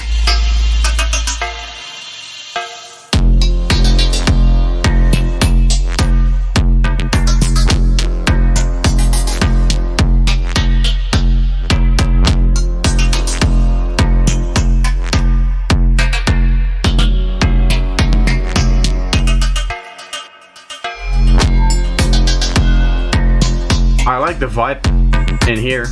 It's a little bit slow for techno, isn't it?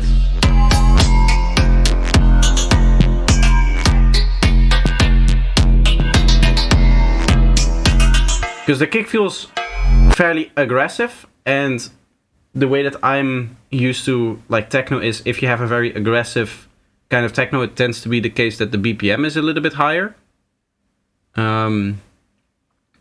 But it feels, yeah, it feels a little bit on the slow side, maybe. I could see it being a little bit faster in terms of BPM. That wouldn't hurt. Mind hackers. Yes, exactly.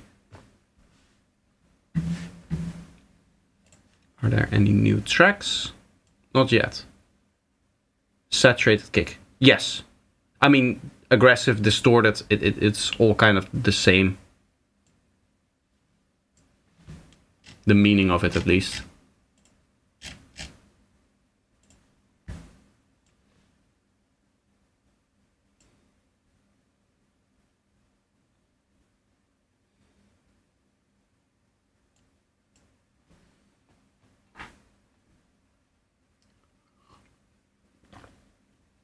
I mean, it's still very early on to say in the stage of this track whether the whole track will be good, because it's just like the first 2 minutes of it.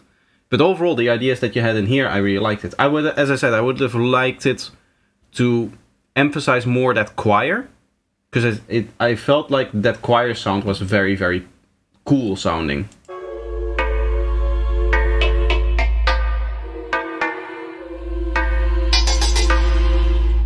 Like the way that I would probably do that is from this point on, when the choir kind of takes over, slowly fade out those other things, mainly those like plucky things that you have, so that they come back once you get into the actual drop of it, which I think is here.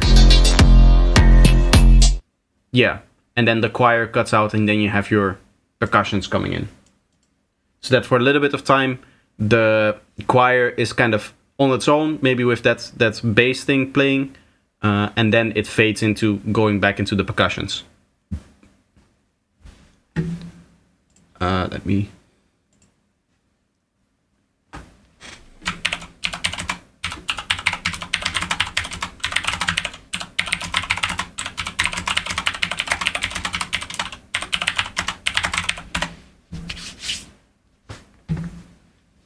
Good idea, I'll give that a try. You're welcome. I hope that, yeah, that it works out. I plan on adding a lot more elements though. Yeah. Okay. What else? There's no more new tracks at this point. Which means that at this point I could end the stream here. If there is anybody still watching that wants to submit a track, now is the time to do it. While we're waiting for that, while we're waiting to see if more people are going to submit, I wanted to look up the lineup for Burning Mountain and be excited with you guys. Did they update it already on their website too? I assume they did.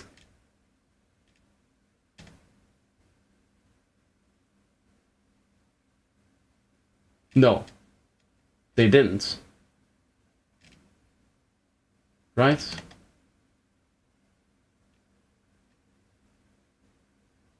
They did not yet update the lineup on their website. So that means that I can show you, because it's updated on their Instagram, I think. At least somebody sent me an Instagram post with their lineup.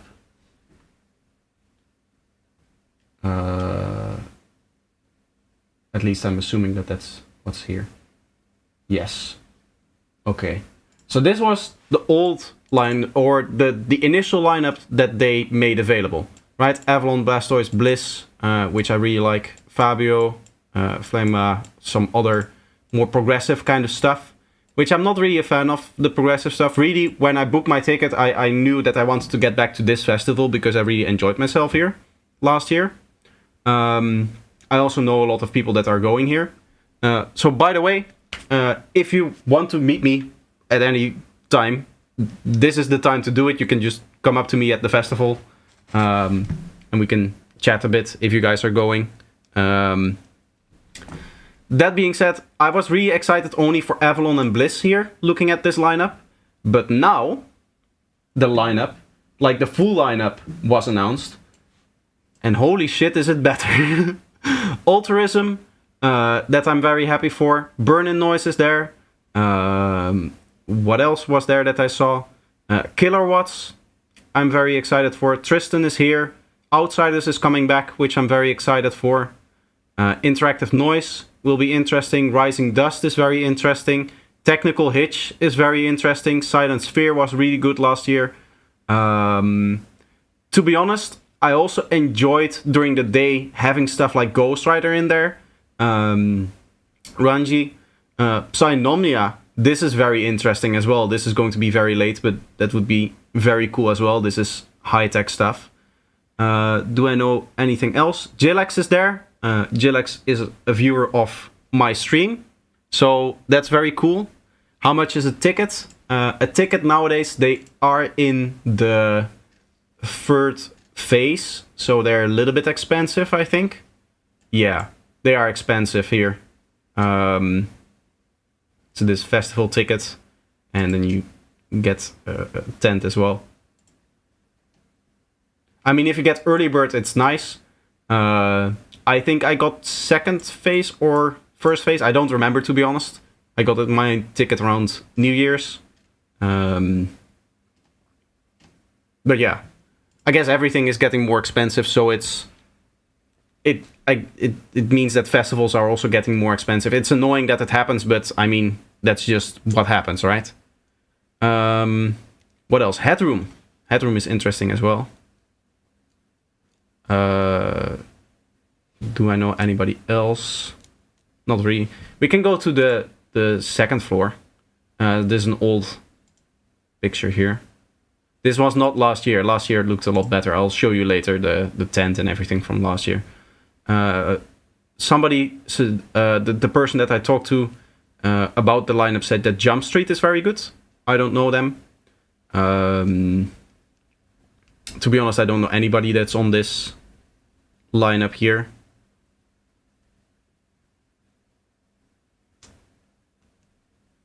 In Spain? It's not in Spain. It's in Switzerland. The festival is in Switzerland. At least that's where last time I took the train to Switzerland when I went there, so I'm assuming it's still there. It still says Cernès, Swiss Alps over here, so.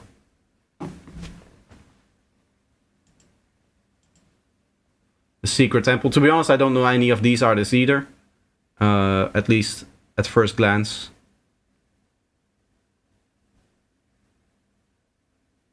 This is always going to be the case with like a Secret Temple or even the side floor. Like, I know the name Jump Street. I've never listened to his music.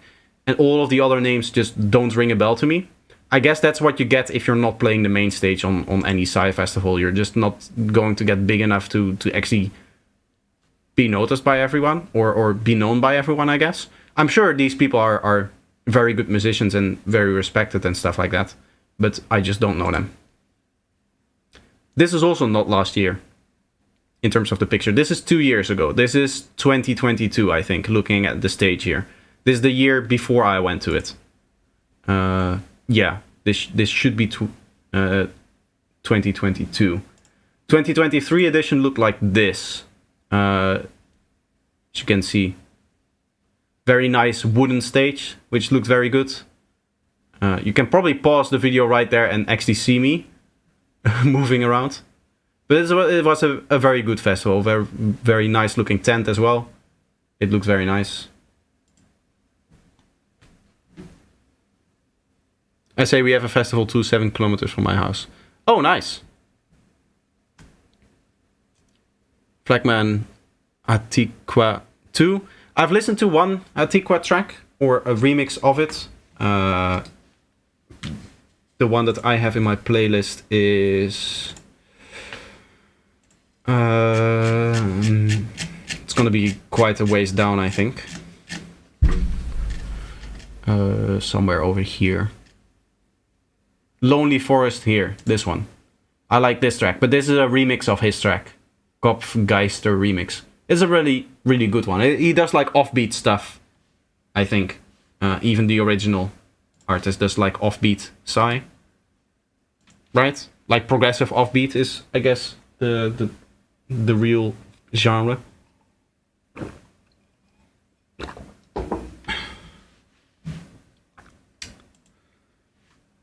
Okay. I have, I think, 2 more pieces of candy here. I have a trick for my candy. I hide it behind one of my screens so that I don't see it when I'm working on or streaming. And then every once in a while I'll remember, and then I grab some. Otherwise, they last like half an hour. How can I show something here? Is there a queue or something? Can I paste the link? Exclamation point feedback will get you to my Discord. Exclamation point feedback like that. There's also a link posted before that you can use. You get to my stream right, or my Discord over here. You'll probably enter somewhere up here. So you just scroll down until you see feedback on stream. Read the rules before posting this stuff over here. There's a few things in here. One, you allow me to play your music on stream and the video. So no copyright claims from you, please. Don't submit any work that you don't fully own the copyright to. Again, in regards to copyright claims, for obvious reasons. And then the final thing is more of a preference, but please make sure that the service that you're using to send me your track can actually play the track in the browser, and I don't have to download it at first, like WeTransfer does. All of the sites listed here are fine.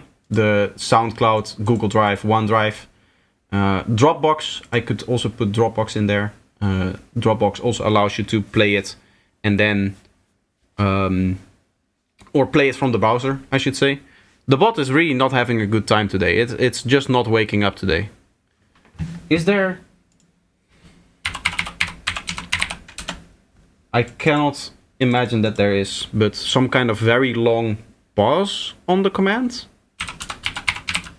Stream elements. It just feels like it's wonky. It's not responding to... I didn't mistype, right? No. Chatbot. Chat commands. Custom command. Feedback. User cooldown.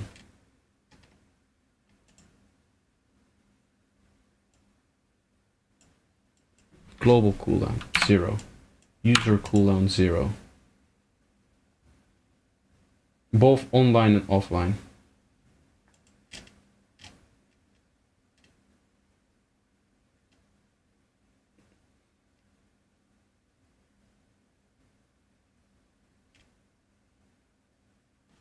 Save. Okay. He's tired. Yeah, he's just being lazy. I stream, like, how often is it? Once a week for like 3 hours. That's how long he has to work. In the meantime, I'm still making videos, I'm still working on music, I'm still doing mixing, I'm still working on products, sorry. I'm doing all of this other stuff, and this guy has to wake up 3 hours on a Sunday afternoon. And he doesn't do it. It's annoying. Let's see if that fixed it, the cooldown here. There's something called a global cooldown and a user cooldown. Maybe that is what is causing it sometimes to not trigger. Like it assumes that somebody recently typed it into the stream and therefore doesn't need to redo it again. But usually what happens is it's people join the stream and they immediately want, obviously, the link to the Discord, right? So that they can submit their stuff and they can be entered into the queue as well whenever people are joining. So it really doesn't make any sense for there to be a cooldown on the command, because if people join right after the command was used and they cannot use it for another like 5 minutes or 10 minutes or whatever it was, there were 2 cooldowns, like a user cooldown and a global cooldown, and I think one was set to like 15 and the other was either 10 or 5. I set everything to 0. So hopefully now it will just work and it will always respond when asked for the link. Because that's all I really need is whenever somebody joins the stream to give them a way to immediately submit their track. I don't want to have there to be like too much of a barrier of entry to submitting your track, right? But you cannot do it in YouTube chat, unfortunately. I mean, I could, but then it would be a spam fest, and I wouldn't want that. I would need to keep track of the queue in the same system that I use to chat to you guys, which is annoying. Anyway, next up we have, again, Octa with High Tech 150 free download.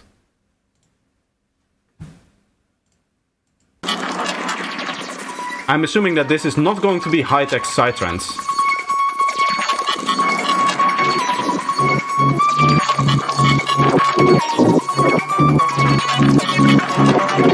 There's a little bit much going on here.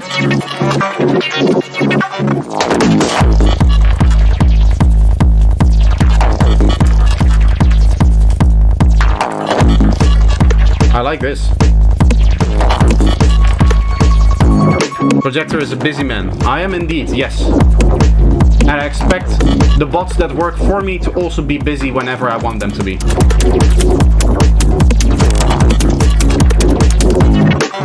There's a lot of muddiness and extra textures and stuff that makes it hard to listen to the actual rhythm of the track.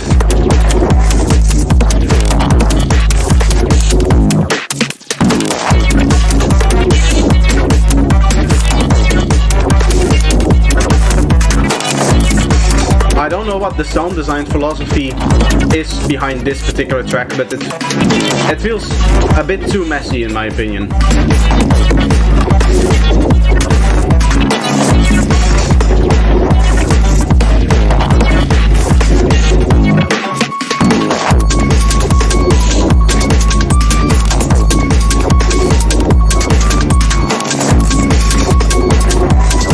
Yeah, it's an older track. I can kind of tell, yeah.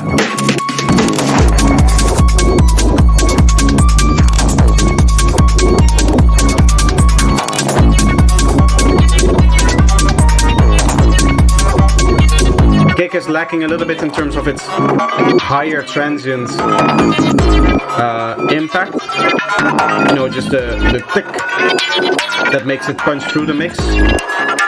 I think part of that also has to do with the busyness of the track, because there's definitely something there for the kick, right? There's definitely this bit there.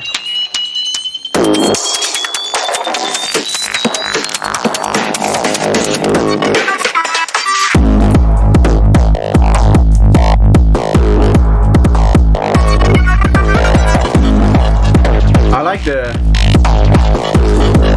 weird modulations that you're using here in the mid-range.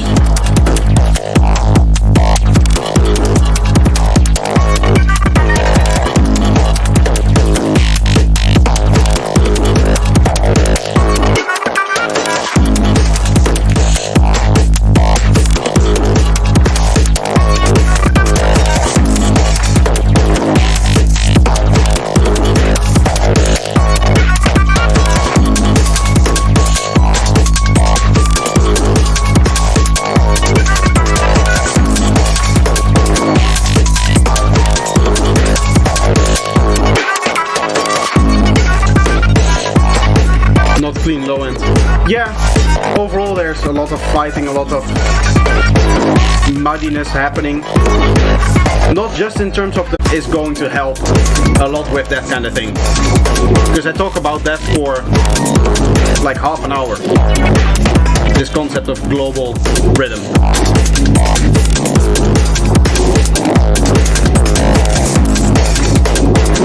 By the way, now that I changed the sidechaining, can you guys still hear me when I'm speaking? Like, is it still clear enough?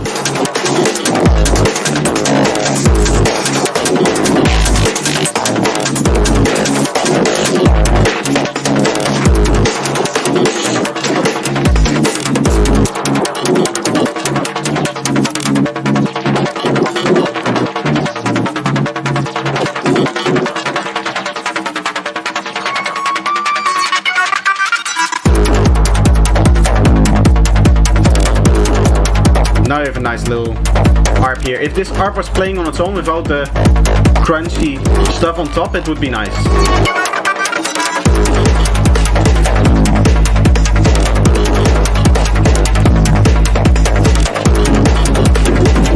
What I kind of mean here with the crunchy stuff, I guess, is all of these like little trends in the middle of your actual rhythm. These little snippets here. I guess that's part of it, but this is here. There's another slight thing happening there.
Yeah, you can hear all of the like texture stuff, how it's really messing with the rhythm there. If you want to do that kind of texture stuff, you need to turn it down by quite a lot. But overall, I mean, it's an old track, as you said, so you can definitely hear that that's older than the other stuff that you provided. But it still sounded very good in terms of the idea. Let's see, are there any other submissions? I think this was the latest one that we listened to, but somebody else is submitting, so we'll wait a little bit. There's some new people joining as well, so I'm assuming that they are also going to submit at some time. Might try doing something like techno. Let's see. Noises. Let's see if that name it is actually correct, if it's just a bunch of noise. Like people say techno is. What happens with like element build-up syndrome is that people add more elements to the track as the track grows longer, right? As you go into the second segment of the drop, the third segment of the drop, the fourth segment of the drop. You just add more elements on top of it without removing the prior elements. So you get much more noise and much more stuff happening towards the end of your drops, and it becomes much harder to mix it. I feel like, not in this segment, but the last segment where everything was playing, the track was struggling with definition, which is what you get when there's too many sounds in one place, and when they're all like mixed very loud, and there's no separation between foreground sound, mid sounds, and like backing sounds and support sounds. Or if you start driving things a little bit too much into your limiter, which in this case I don't think is the root cause. I just think that there's too many elements in that part of the track. Overall though, very cool track. I really like it. And here's the hat that I was talking about. You can see a lot of its energy is focused very high, right? Let's see if I can pause it. Right there. You can see it's almost like the center of its energy is at around 10k. We have a little bit of texture below it that just makes it like nice and tonally as well. There's other hats probably not in here.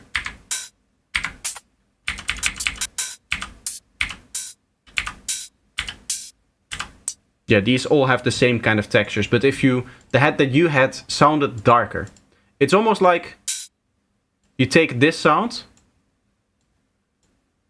the way that your head sounded, it sounded like you did this. Not that drastic, but like this. If you compare that,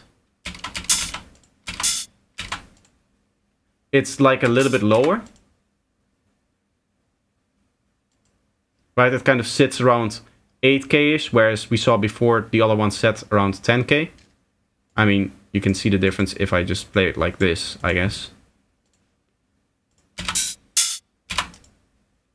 Right, this one is a little bit higher than that. I can move it closer to the frequency again. You can see this one has its energy around here, and then the other one has its energy just a little bit lower. It's a little bit darker sounding, and therefore it doesn't have that very aggressive high end that you want from your techno heads.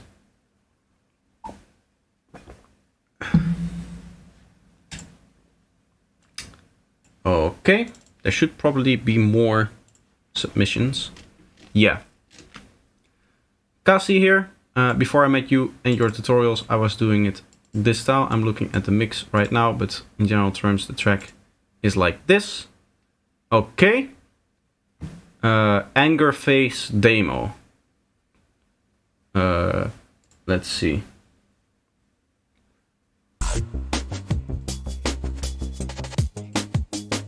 I'm worried with the artwork, the way that looks, if it's going to be a very aggressive track, but we'll see.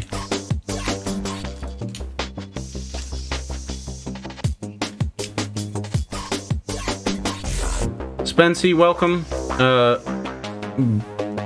Bugra, welcome as well.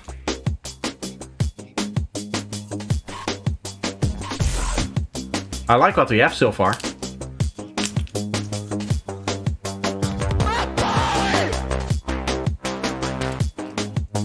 It's not like aggressively loud or anything like that.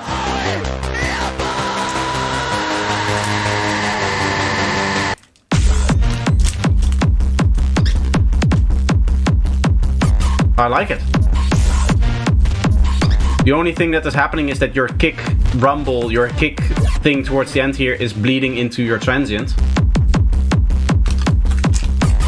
But for the rest it sounds very, very clean. I mean, you give a lot of space to your transient, so it's very easy to have that punch through.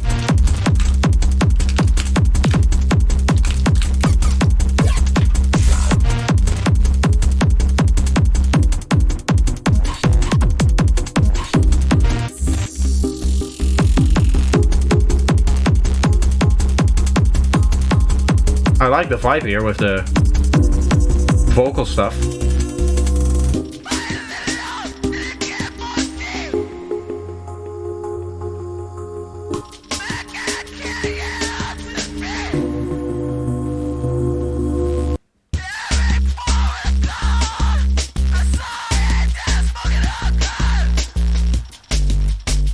I like the vocals, they do really fit the techno kind of thing.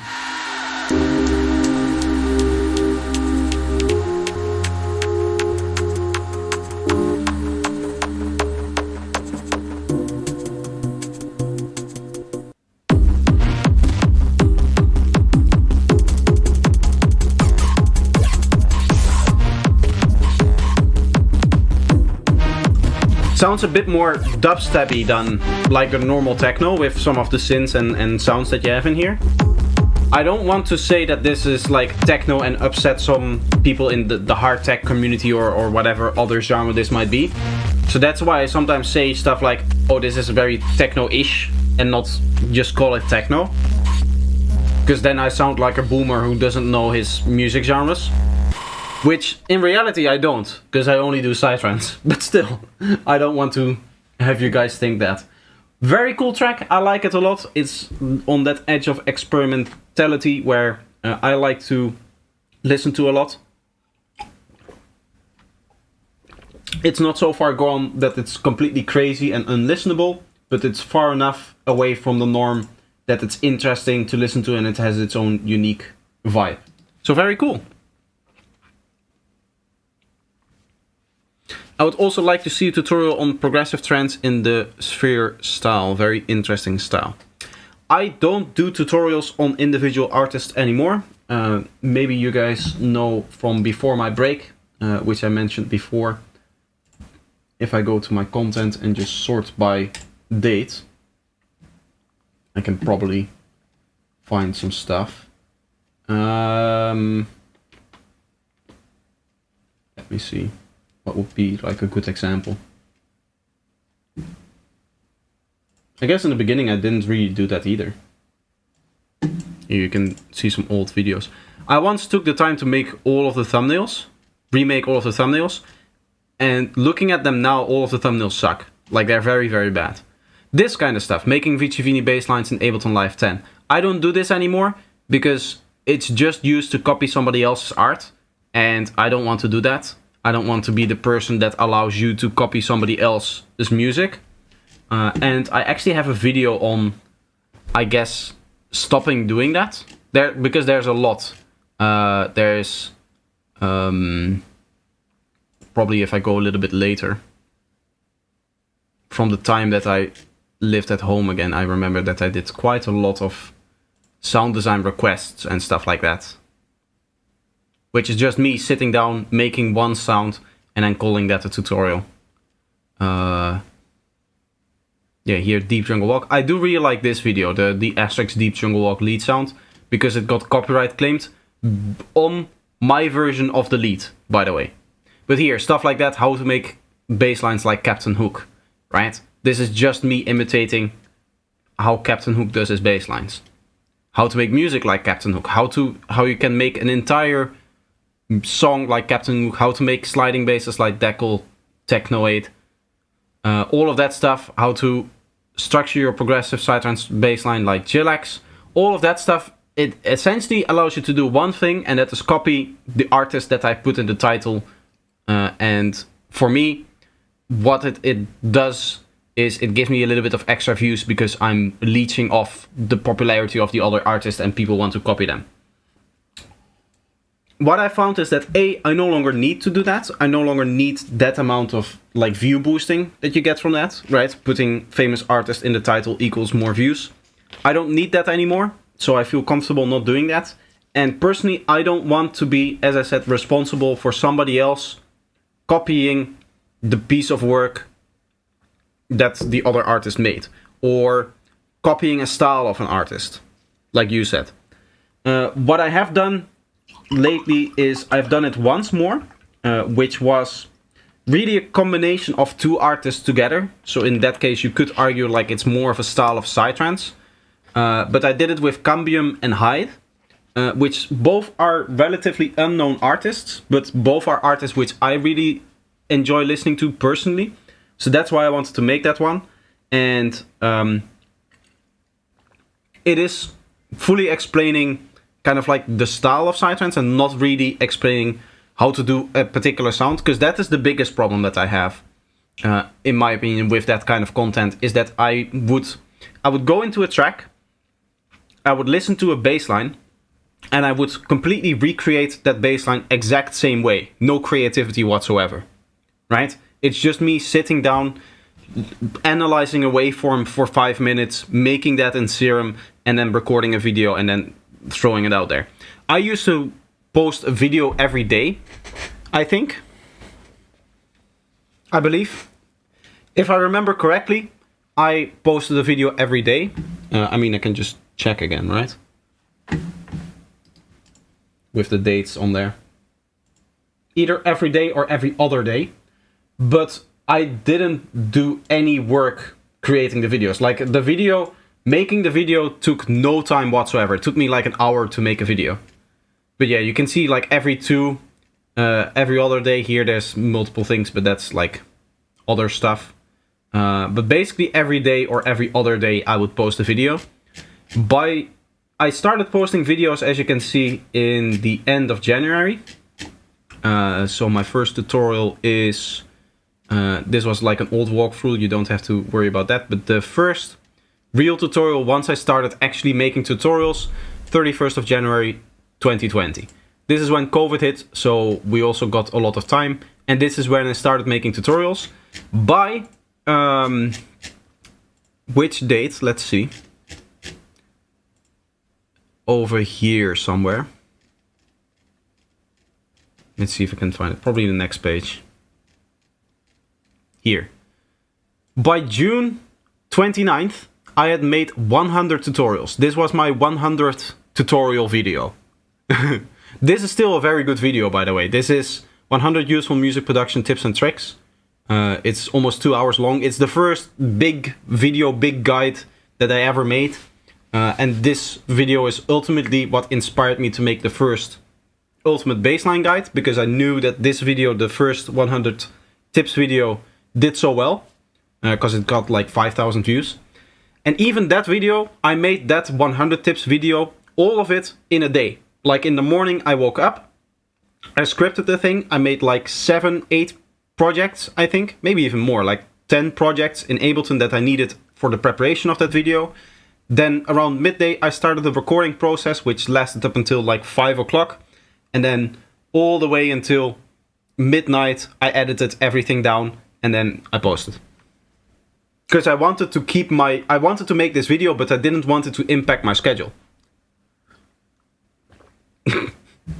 As I said, when I started out, when I was grinding, I would force myself to do these very big projects without giving me any time to make these big projects. So you can see why I needed a break, why I needed to reset, to learn how to make videos properly and to give myself break, to give myself times and stuff like that.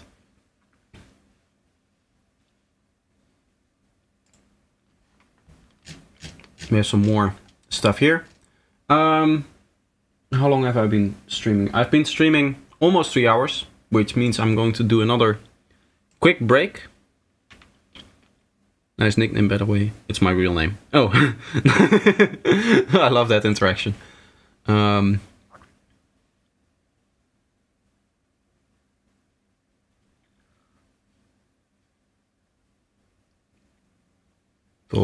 Ether. I get it though.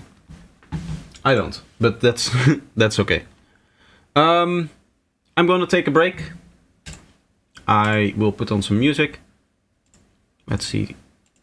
Another interesting track. I'll give you guys 2 high quality tracks today. I think that personally this is my favorite production that I've ever done up until this point. I think it's the best song that I've yet created. It's still unmixed and there's like 2-3 details that I want to work on in the production, but it's almost like a finished production ready for mixing. So enjoy. I'll be right back once the music stops, and then we'll continue with the other 2 tracks that are in the queue right now. If you want to submit, by the way, for people joining in the stream, !feedback in the chat. Should wake up the robot here. There we are. You get a link to my Discord, and then in the Discord you scroll down until you see feedback on stream. You can read this before posting, make sure that you comply with all of this, and then you can post your track right here and we'll listen to it right after the break.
Naturally, as you began on this adventure of dreams, you would fulfill all your wishes.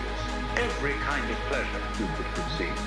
Then you would get more and more adventurous, and you would make further and further out gambles as to what you would dream.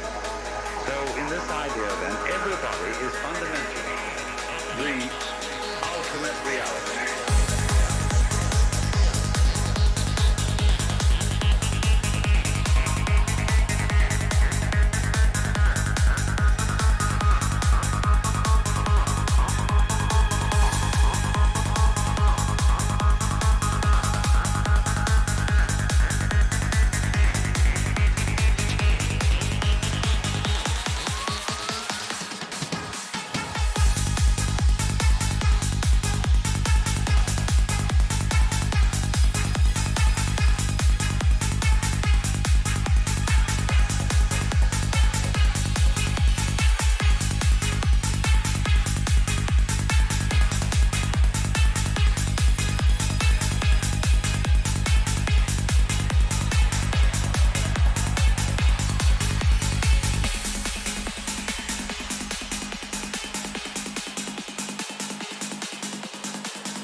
Whose track is this? This is my track. Apparently I forgot some of the analyzers. Great sound selection, arrangement and mix. Wow, thank you. Mix isn't even done yet. It's still production. Absolutely not my genre, but I have to say, great track. Funny, because this is the genre that the YouTube channel kind of revolves around here, but I'll listen to anything. Next summer banger. I hope I can get it finished for the next summer, because it's part of an album that I'm working on. My second album that I want to make. I said before that I never want to do an album again because it's not worth it. But with all of the tracks that I've been making, they sound so good together that I think I want to combine it all as one product and just make an album and push something big out to the world again. And I think that all of the tracks that I have here will do that. Including some of the tracks that you guys have never heard. Like this 96 over here, 97, 98. All of that is staying secret until it gets out. Because that's another, I guess, not mistake that I learned, but something that I learned is that you need to hype up people for the music that you put out. But you also want to give them that moment when the album comes out and they listen to it for the first time. If they're really a fan of your work, that they hear something that they've never heard before in a tutorial or in a YouTube. Okay, so I disconnected there for a little bit. I don't know what part of it disconnected or not. We're just going to continue with the feedback and we have a bunch of tracks here that we have to listen to. First off is Waldeck Music Secret Code here. Very nice cover. Sorry that's not on SoundCloud, but it's YouTube. It's okay. The song is mine and I did not use something else. Perfect. YouTube is okay because it just plays in the browser, and that's all I need. The mix sounds great though. Thank you. I am going to redo the mix like I do with all of my tracks. I just think that that's an extra process that makes my music sound even better. But it can be very much the case that with these last few tracks that I've been producing, that I don't have to do so much in my mixing session.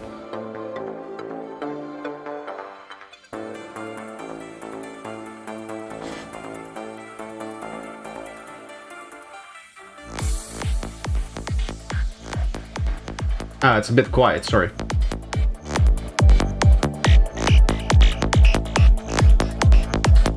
A little bit of a minimal vibe here. Bassline is a little bit on the quiet side.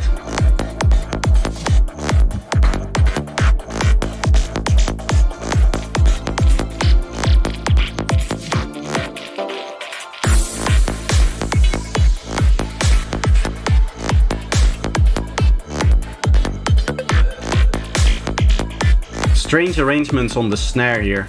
You usually see this in high-tech. Because the BPM is so high, what they'll do is they'll half-time their snare. But in this case, it's not high-tech, so it doesn't really make sense to have the snare so few times in there. In my opinion, you would just have the snare on every 2 and 4, like you would normally have in like normal sidetrans. Also, which key is this? It's playing A#0 here, which is down below here in a region of the sub bass that you cannot really feel or hear. So your bass is too low in key. You have the 1 octave higher, which sounds nice and stable, and now below here it sounds so low that you cannot really hear that sub bass.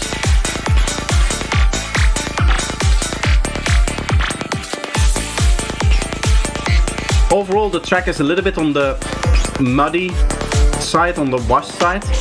I think it's a combination of maybe a few too many sounds in the track, together with there being a lot of delay and reverb on some of the main sequences and stuff, and that delay and reverb is kind of drowning out the rest of the sounds, or the actual main sounds. So there's, for example, like a sine plug in here going like toot, toot, toot, toot. That thing there, the thing that does toot, toot. You sometimes hear it cut through the mix a little bit, and then in other times it's just completely covered up. Do you mix while you produce? No, I mix in Reaper. I export all of the individual tracks and then re-import them into a different project in Reaper and then mix them there.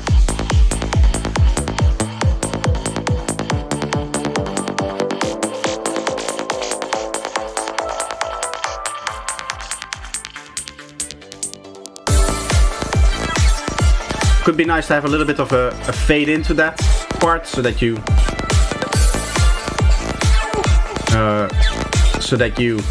I guess, notify the listener of what is about to come.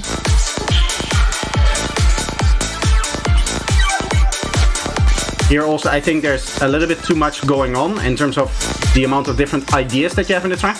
I notice a lot of your ideas are melodic ideas. And having multiple melodies on top of each other usually is like a big no-go, because you kind of need to imagine it as if somebody is singing along with your track, in that they can only really sing one melody. So they can only really focus on one melody also. And that is something that you have to take into account, especially if you want to do multiple melodic things like together in one drop. Maybe you have like a question and answer between 2 synths, or you have the 2 synths play the same melody so that they're cohesive.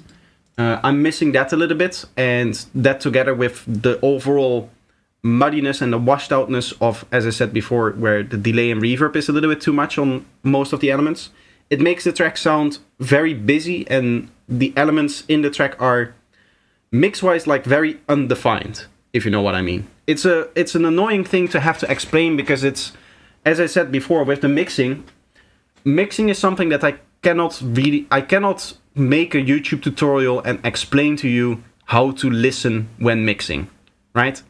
The only thing that I can do is give you the tools to be able for you to learn it yourself. And the tools to be able to learn it yourself is a tool like this over here. Just a playlist with some of your favorite music that you listen to on a daily basis. So I listen not just to this playlist, but I listen to professionally mixed music, like all of this stuff, as well as, for example, the live set that Asterix did on Boom 2023, which I find really, really good. I listen to all of that stuff at least for half an hour per day, especially when I go into like a mixing session or something like that. Maybe then even more, it will be like an hour before I get started. What that does is it just tunes my ears, right? And that is a process that will take a few years to get right. But if you do it every day, what you'll start to notice is that you'll identify how the track works from a mixing perspective, the track that you're listening to, and you will try to implement that into your own track almost subconsciously, already like in the production as well. And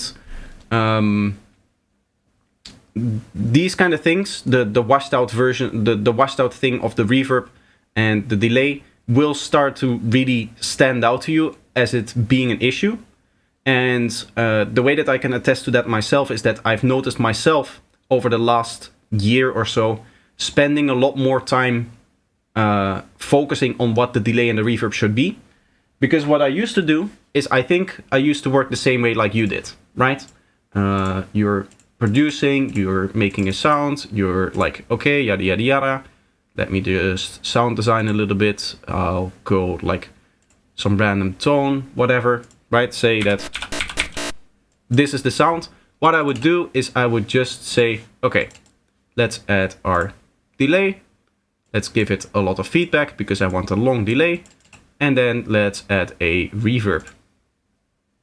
And I'll just choose a reverb and I'll tweak the dry wet maybe a little bit on both of them. But this was my extent to what I would do with delay and reverb.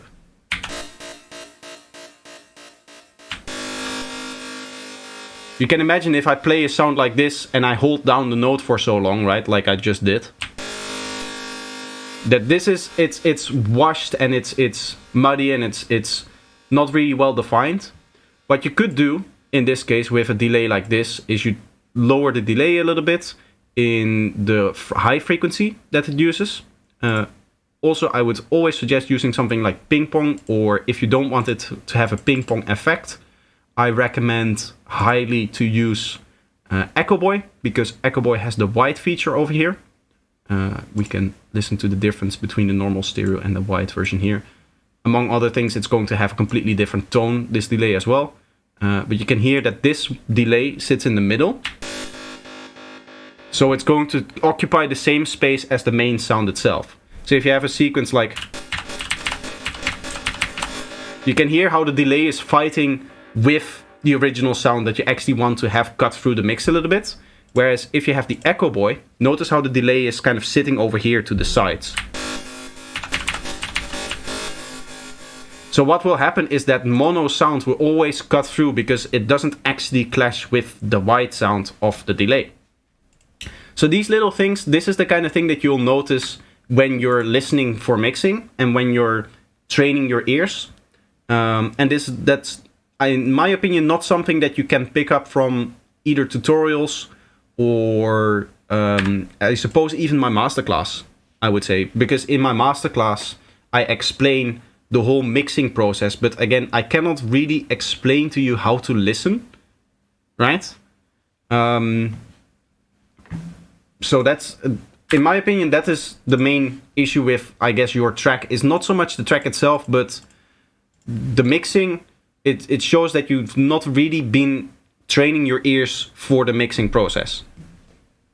Because those are the kind of things that you would normally pick up on if your ears are, I guess, properly tuned.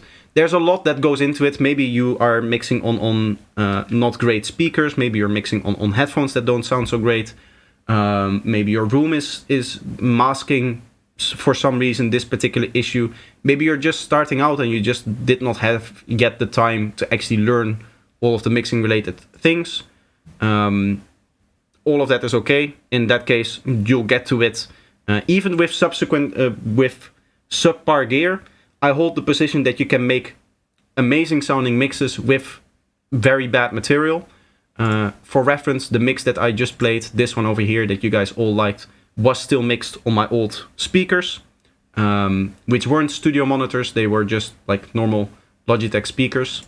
I can get them if you guys want, but I think you guys all know which ones I mean, because I've shown them a few times already on my channel and during feedback streams and in Discord as well.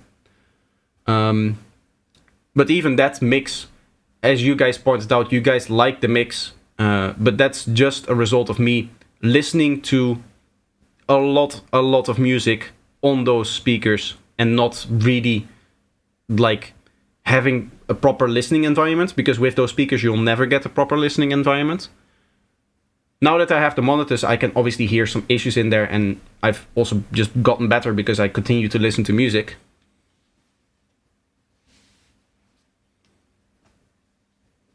This is not delay, this is resonator and gate.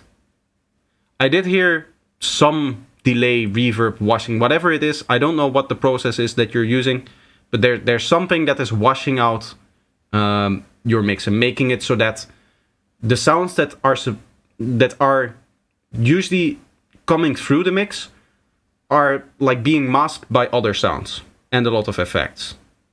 Yeah, I cannot tell you exactly what it is, but it does sound like there's a lot of delay in your track. I'll listen to it again just to make sure that I'm not hearing things that aren't there, but I believe there's delay on a lot of the elements here.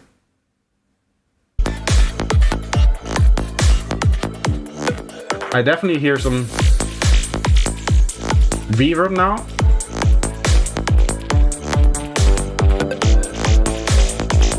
I also hear a lot of delays playing.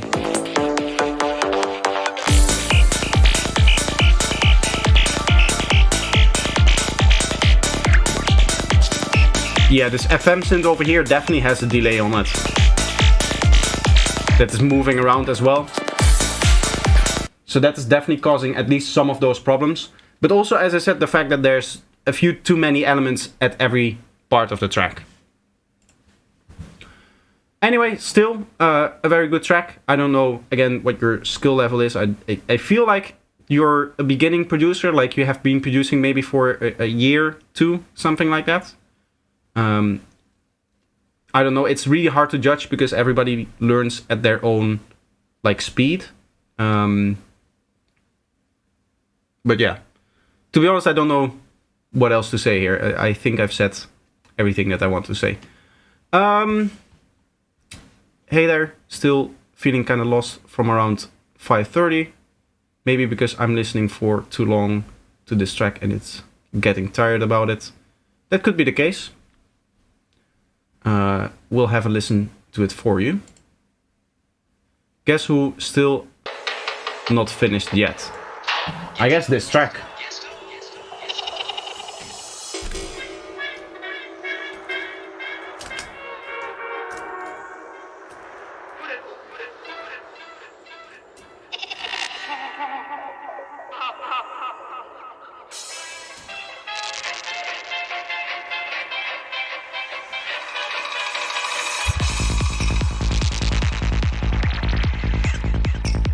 Kick and bass is a bit quiet. It's also not clean, but that's usually done at the end of the production process, so you still have time.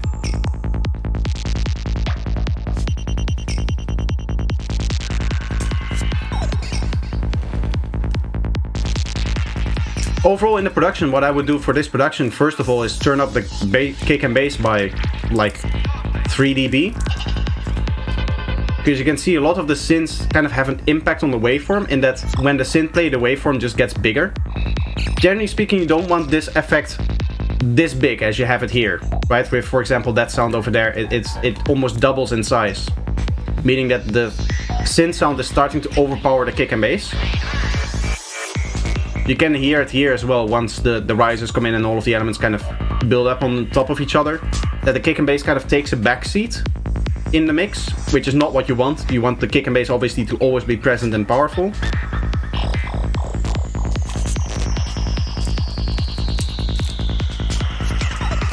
In terms of like sound design and structuring though, I do really like this track. Up until this point it sounds very good.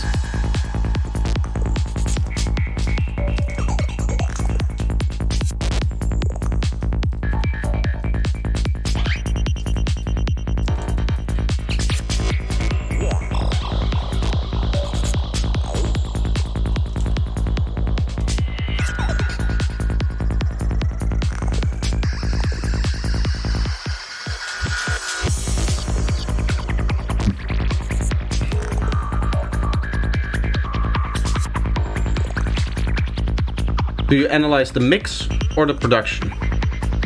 I kind of analyze both when I'm listening here for the feedback. Or both, yeah. So for the feedback I listen to both things. Usually I try to focus more on the mixing stuff because when it comes to other people's art I don't want to be too judgmental on their actual ideas. Mainly the execution of the ideas. Right, like how is it all put together and mixed together and make sure that the ideas that they do have kind of shine through. Sometimes I do focus on production things, like with the last one where I said there's like too many sounds playing. That could definitely be a production thing.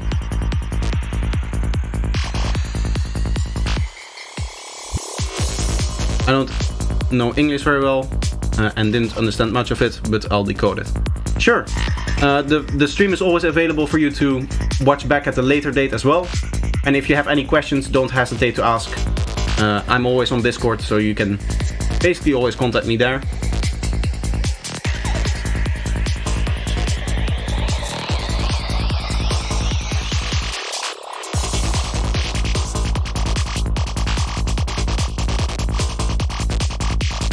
Your kick and bass and your drums kind of have the same problem, in that you can see the drums here are getting overpowered completely by the spectrum of the synth, I guess. Here in this case it's the FM synth that's playing. So what I normally say in terms of the mix is that you have this little hump up here for your high cymbals. What that usually also means is that you need to leave a little bit of space in your high synths, and with the synths that you have there's a lot of high frequency stuff happening here constantly, so you kind of need to battle against that.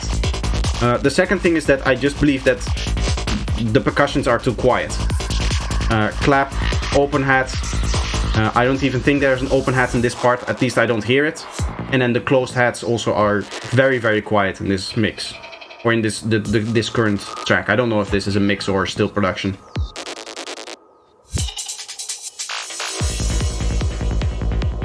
Like, the sound design is very cool and the ideas are all very cool. Just a little bit of time working on the mix, and I think then you will also hear that the track is going to sound a lot better and you'll have that creativity to work on the track more. Because up until this point it sounds very nice. You need a clap. There you go. I hope that's useful.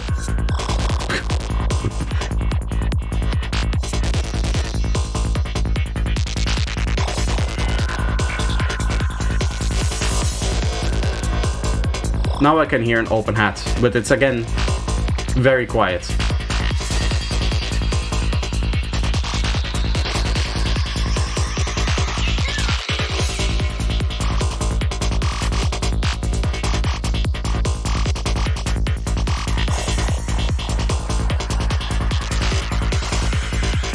From this point he was getting tired of the track, from 5:30. That's where we're at now.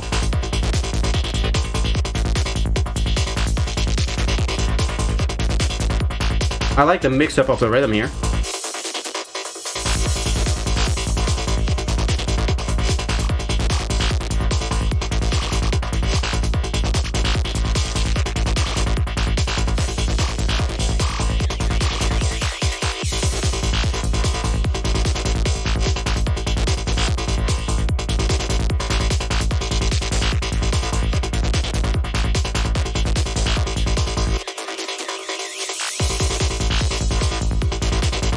I like that it's combining with the kick there. I do think at this point it is time for a new element. Right, some totally new sound design. Which we have now. That's nice. You do want to switch it up every once in a while, because if you consistently use the same elements over and over and over again, the track itself becomes boring.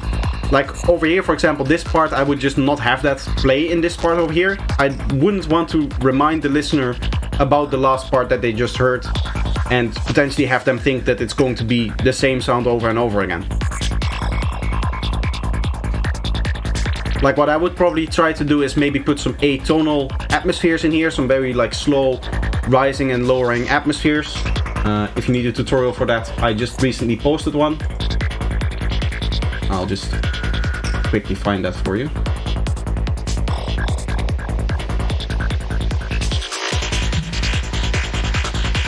This video over here, 1.9K, 11 days ago, how to make those sidelines atmospheres.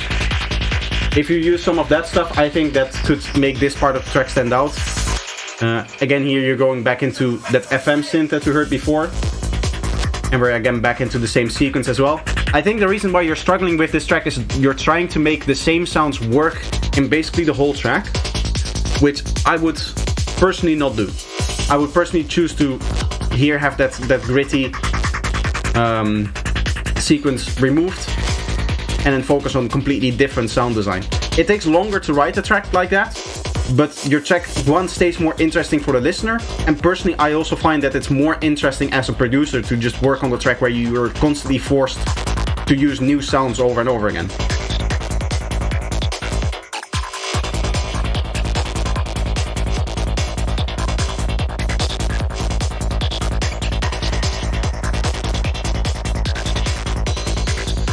The reason why I'm saying this is because sound selection is key for your mix, of course. That's why I noticed over the years you can turn a stone into a diamond.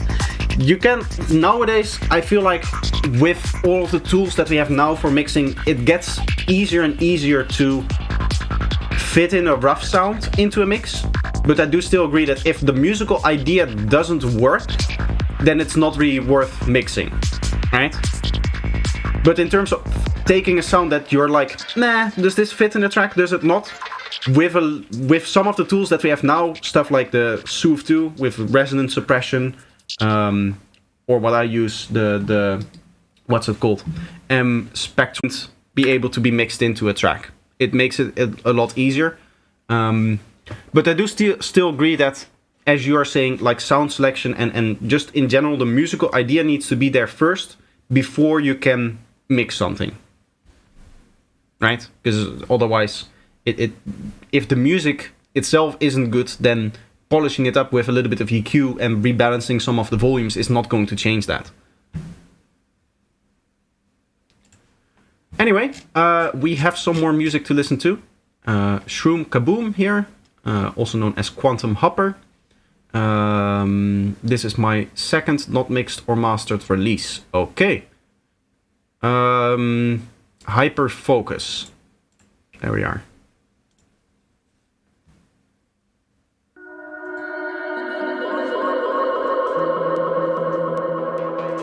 A little bit of a click here. You have some elements that is introducing a little bit of like high frequency clicks. Not anymore, but I heard it a little bit back. Random click there as well. Probably don't want it, you want it to just come in like this. Kick and bass is very messy. The bass line is also louder than the kick. Usually what you want is your kick to be like 2 dB louder in terms of its peak. You can see here, this is the peak of the kick. Usually that's the transient, you don't want this. This is probably a result of the bass line being so loud here. But you want this peak to be louder than this peak over here.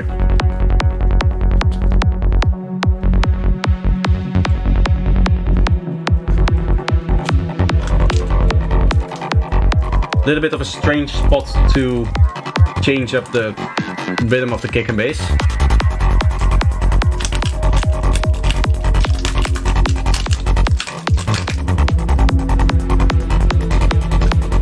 I'm not a fan of the side chaining on the sequence either. This is very loud here.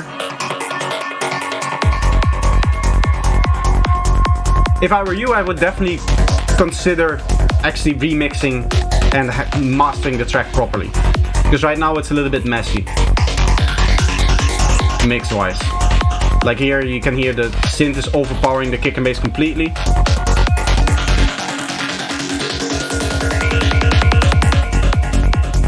These kicks are much louder than the main kicks. Usually you want that the other way around because this is the kick that we're dancing to, so that's the most important kick.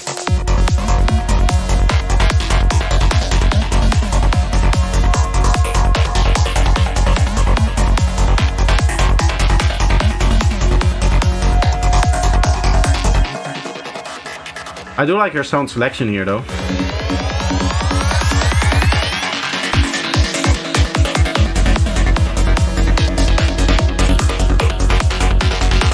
There's some really cool atmospheres in the background here.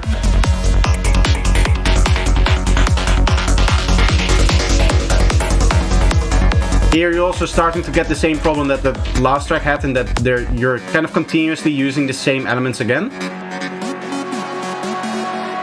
So this synth is probably going to play, in here as well. People are going to notice, even though the melody may change, that it's the same sound. And you have this other sound coming in here. So I would just use that acid sound and not have the main sound on top of that. Or the other melodic sound that you just played. Like that sound has run its course, as you would say. It should be finished. As a main sound, you generally want to have it play in one section of the track, which is 16 bars. Maybe 2, if you want to really like hammer down a specific elements, then you can do 2 sections, so 32 bars. But personally, I never use a main element more than 32 bars.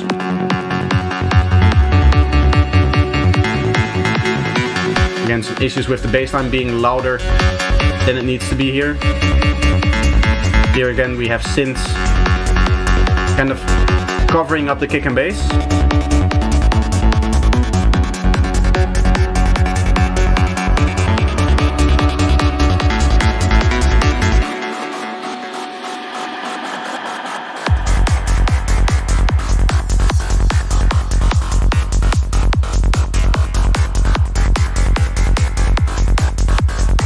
Now I'm going to go into the production thing, like really hammering on the production. I hear this a lot when it comes to beginner psytrance, is that they think that every element needs to play a melody. Like there's a lot of melodies going on in here, even in the FM synth, right? The FM synth is jumping up and down in key. You can have the melody, the sliding melody that you have in here, which I think is really cool. I do like that sound. But the FM synth, in my opinion, should just play the root note, especially because the key of the bass line is also just playing the root note.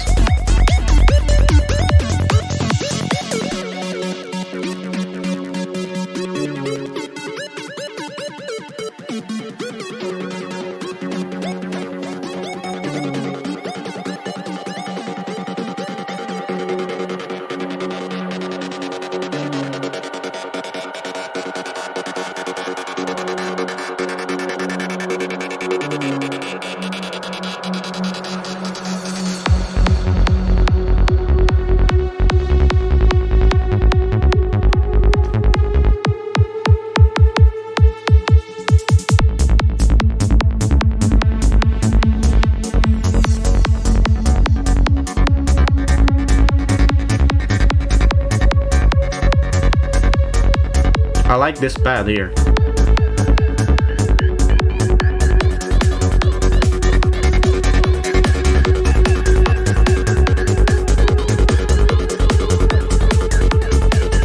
Not really a fan of your snare, mainly because you're not removing its fundamentals. So you can see this is the one where the snare plays. And you can see that there's some extra like gaps in here, whereas with the normal kick it just kind of continues. Right, there's like a gap in here, there's a gap in here. That's the lowest fundamental of that snare, kind of clashing with the kick.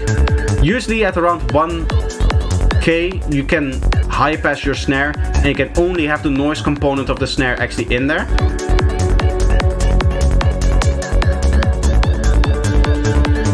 That is making it much easier to maintain the quality of the transient of the kick, so that it doesn't change like texture between kicks with and without the snare.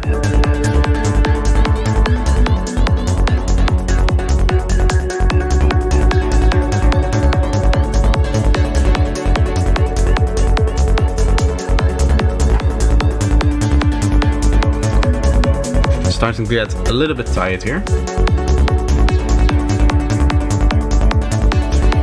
How many more tracks do we have after this? We just have one more track, so after this one I'm going to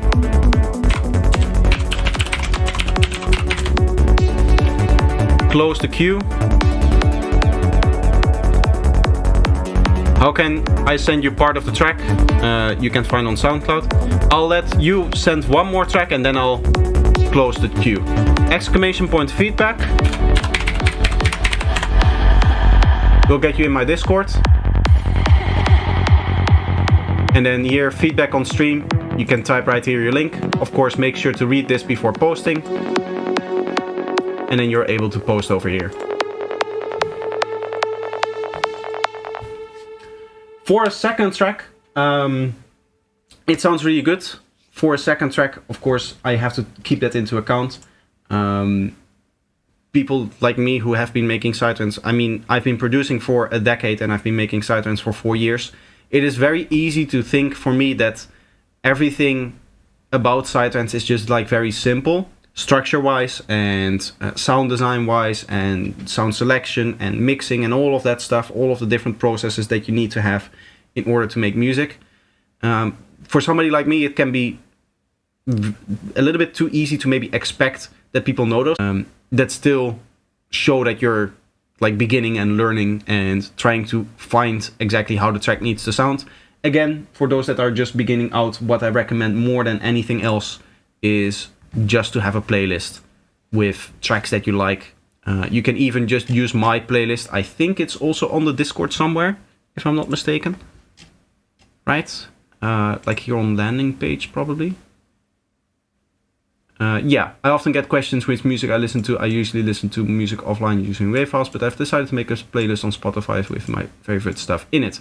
I no longer listen to stuff offline with WAV files, especially apart from my own music. You can find it here in the artist pick. These are my own tracks, by the way, and it should be the case that if you go here to my page, that somewhere the playlist pops up on here, and then you can just use those as reference tracks.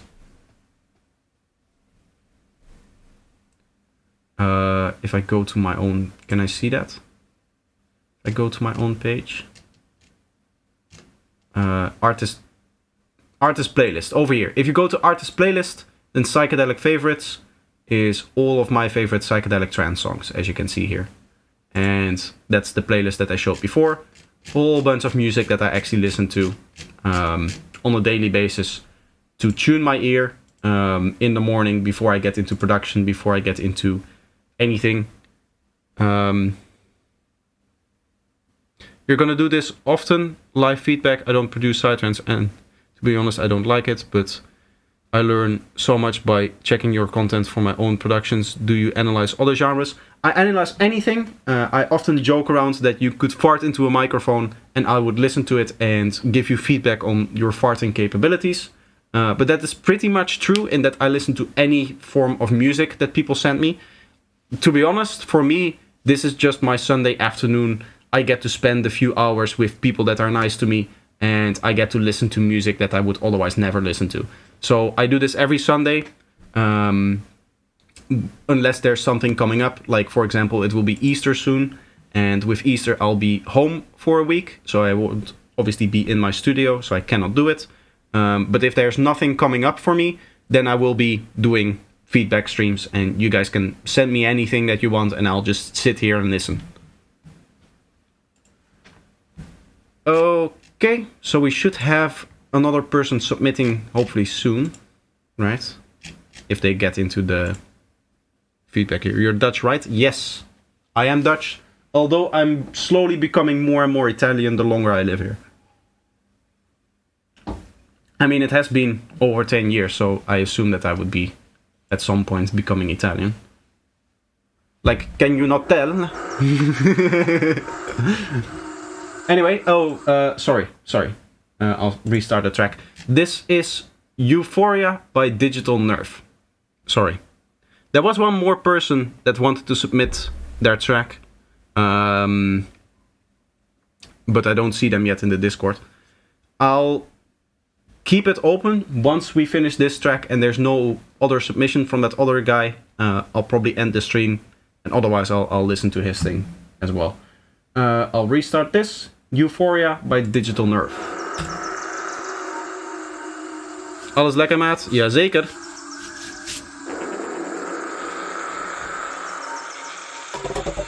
Does that mean you're getting handsy like Italians? Of course. I do actually talk like that. I do actually, when I'm having a heated discussion, you can even see it now probably when I'm talking to people, I do move my hands when I'm talking. That's very much a thing that I learned moving here to Italy.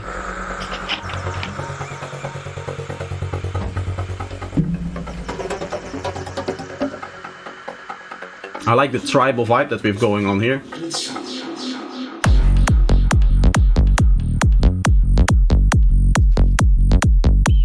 Nice kick and bass tone here.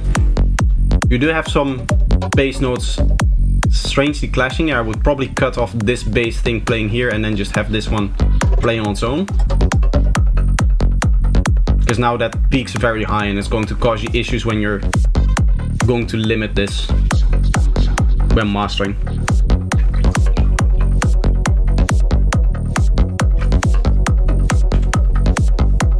So it's contagious, yes.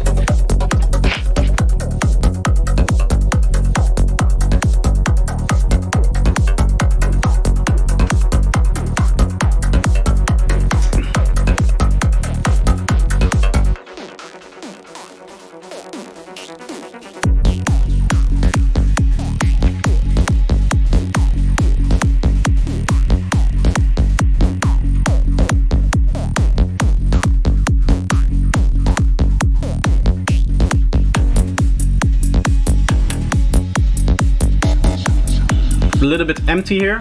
Also, what I would suggest doing where you switch from the squelch to the other synths, have a little bit of a fill, 1 bar, something like that.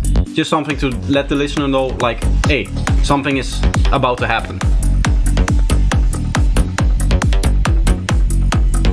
You can try to contain it with velocity. Yeah, there's several ways that you could do it. Personally, I don't see the...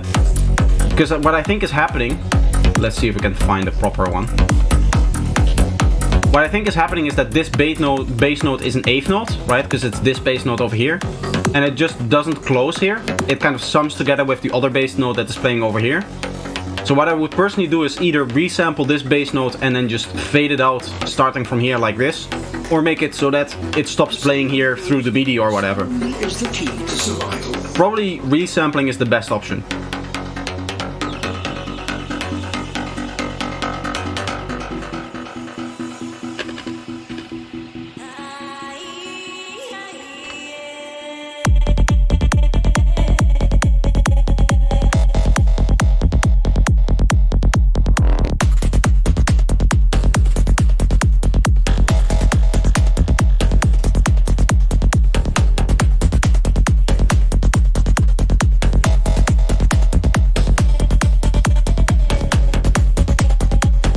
I think mix-wise, the sub bass may be a little bit too loud here.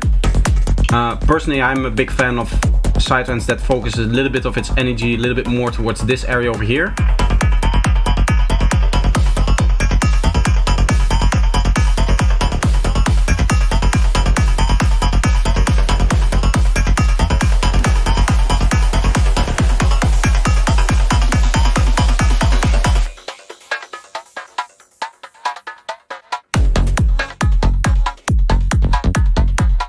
Strange turnaround, but I like it.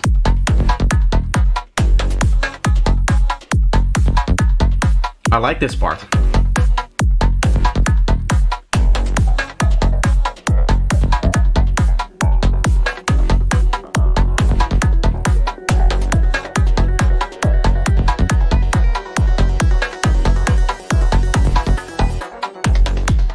What I think you've done really well is that you're using different elements for different sections. The thing that I talked about before with some other tracks, you can really hear how the track basically never gets boring this way. Right? Because it's always new. It's always something different. It's not trying to be, oh, here's one synth. Now listen to this synth for the next minute, playing 4 different melodies. The key to survival. I like that vocal there. It has enough space.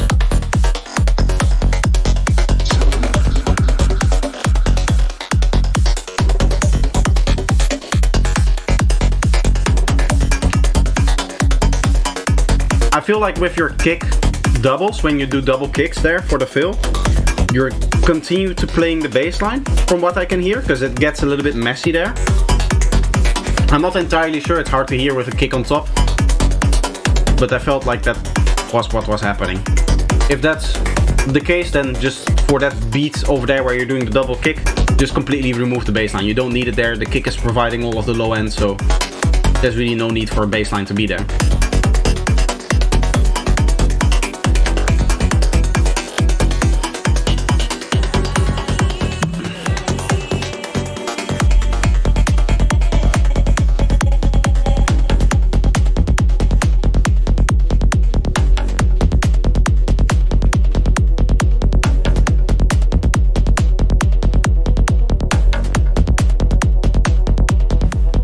See, the other guy did not post this track. So I'm just going to close the queue for now. And that means that this will be the stream for today.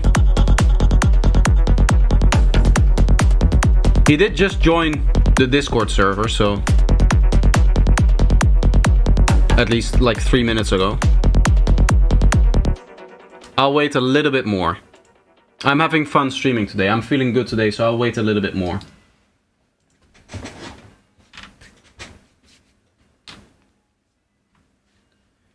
I always find it annoying once, like I start to wrap up, and then there's one more person joining, because I don't want to, you know, just leave right before them.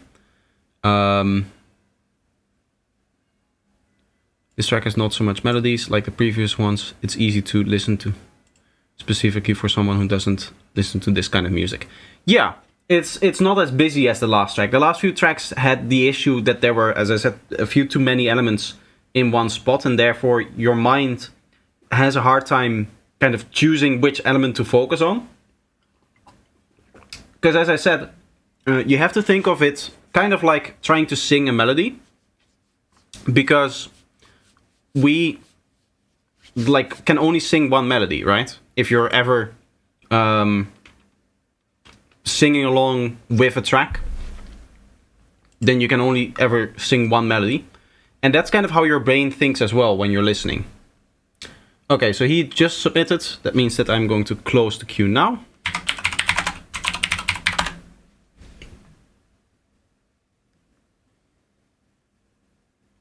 Any recommendations for mastering aside from SoundCloud's AI?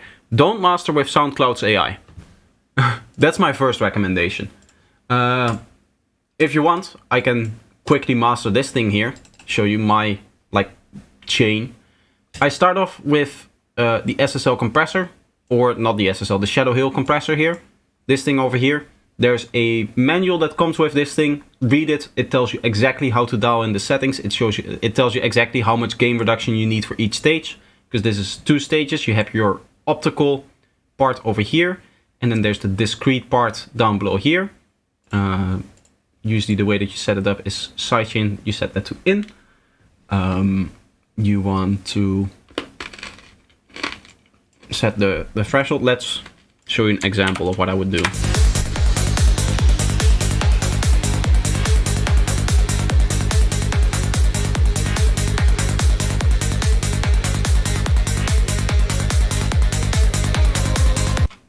Okay, I'll set discrete ratio to 1.2. That's what the manual recommends as well. And then we'll have to dial in the second threshold over here now.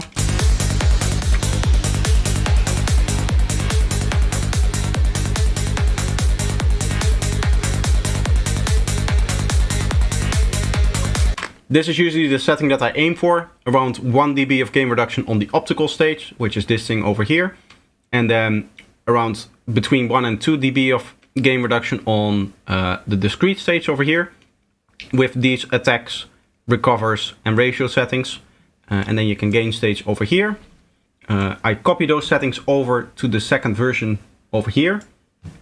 And this one to 9. This one to 9 as well. And then the ratio over here. What that allows me to do is switch between dual mono mode and stereo mode. Currently it's in stereo, so both channels get processed by this thing over here. That's why we just dialed in this thing to start with. And if you set it to dual mono mode, the left one will go through this one and the right one will go through this one, which is how the hardware works as well.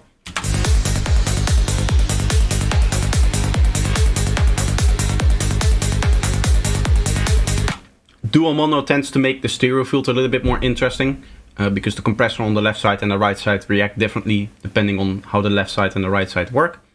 So this is my first stage. I'll usually also check different saturations on here. Find the one that I like, but I'll go through it quickly. The next stage for me is a clipper. I recommend free clip because it allows you to clip, do hard clipping with oversampling for free. So you turn on post oversampling at 0 dBs because we're clipping at a ceiling of 0, and then you just push it in here.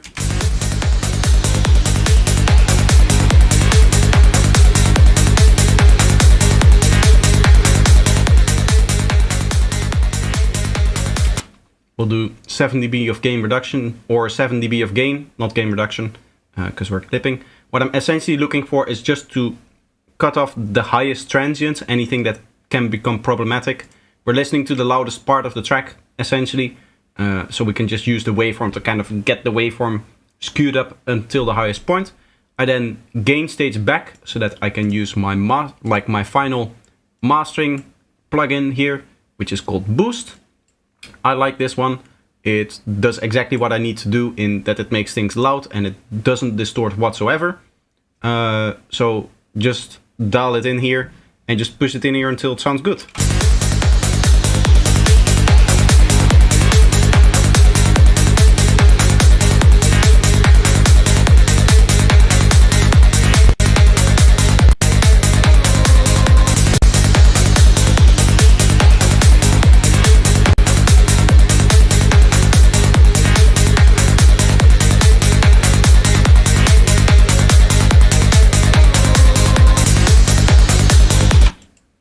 Probably make this a little bit longer.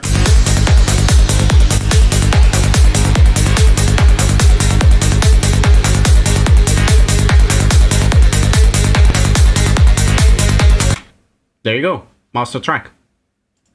Of course, there's more that you can do. Usually I also have a stage of EQing that I have to do, which sits between free clip and boost here.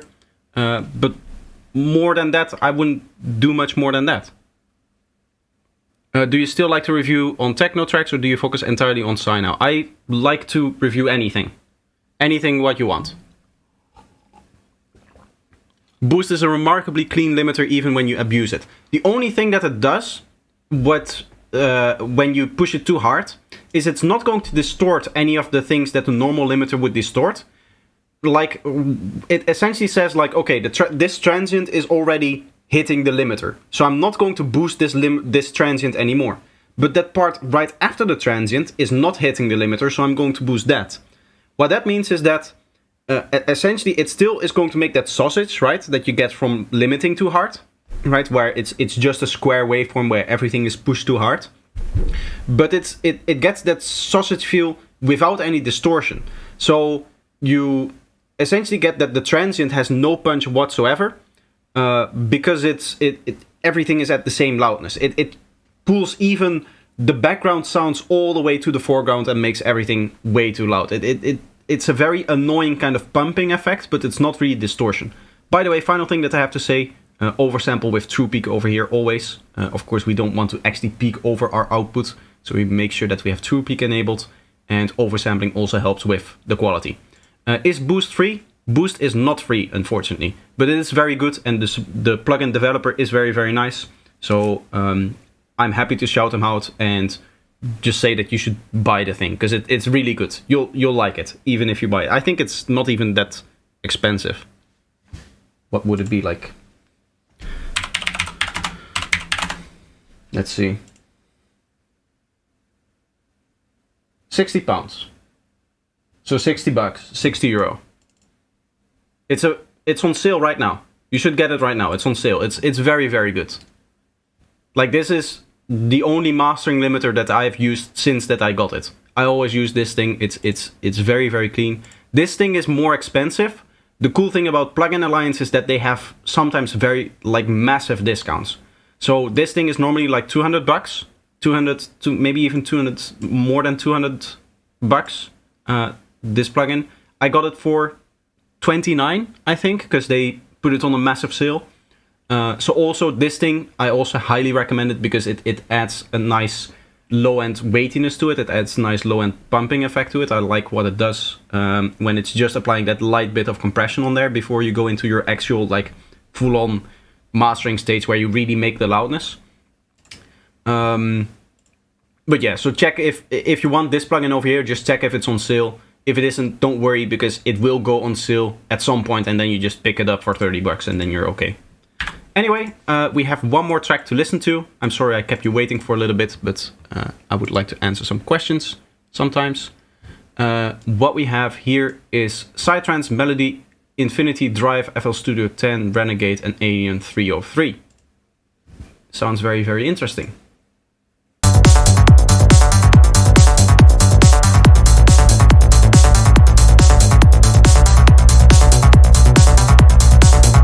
I like it.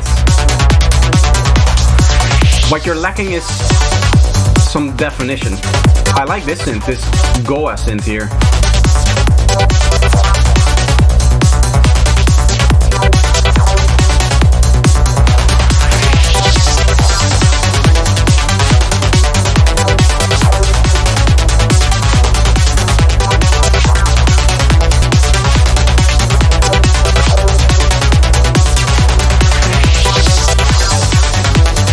Synths are a little bit on the loud side, I would say.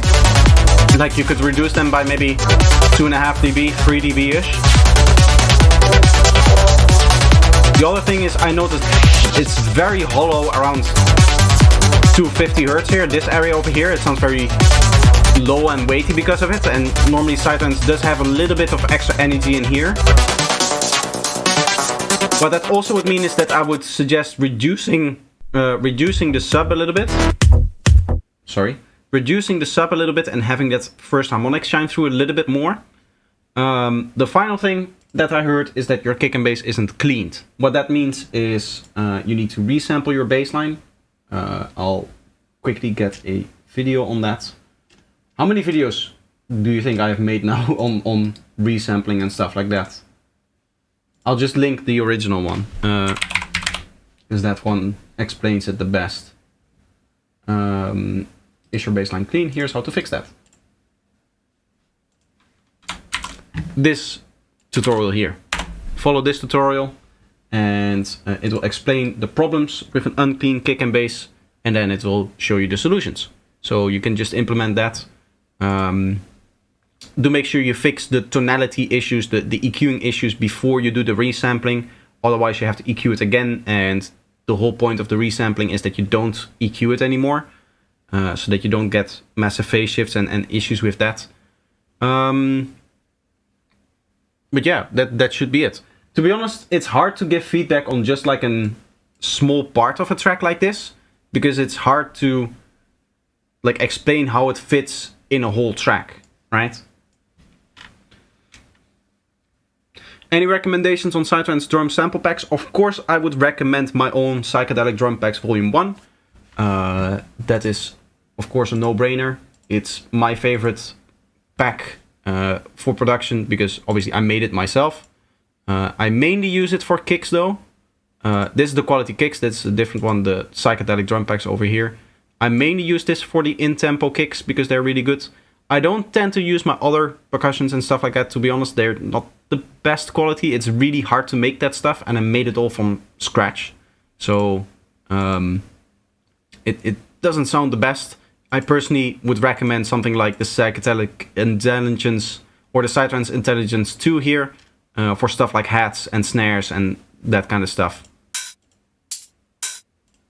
Like these are the kind of hats that you would need, right? And this one over here. I also recommend Psychedelic Intelligence 1, and the only reason that I would recommend getting this pack together with the Volume 2 is because in here the hats are a little bit longer.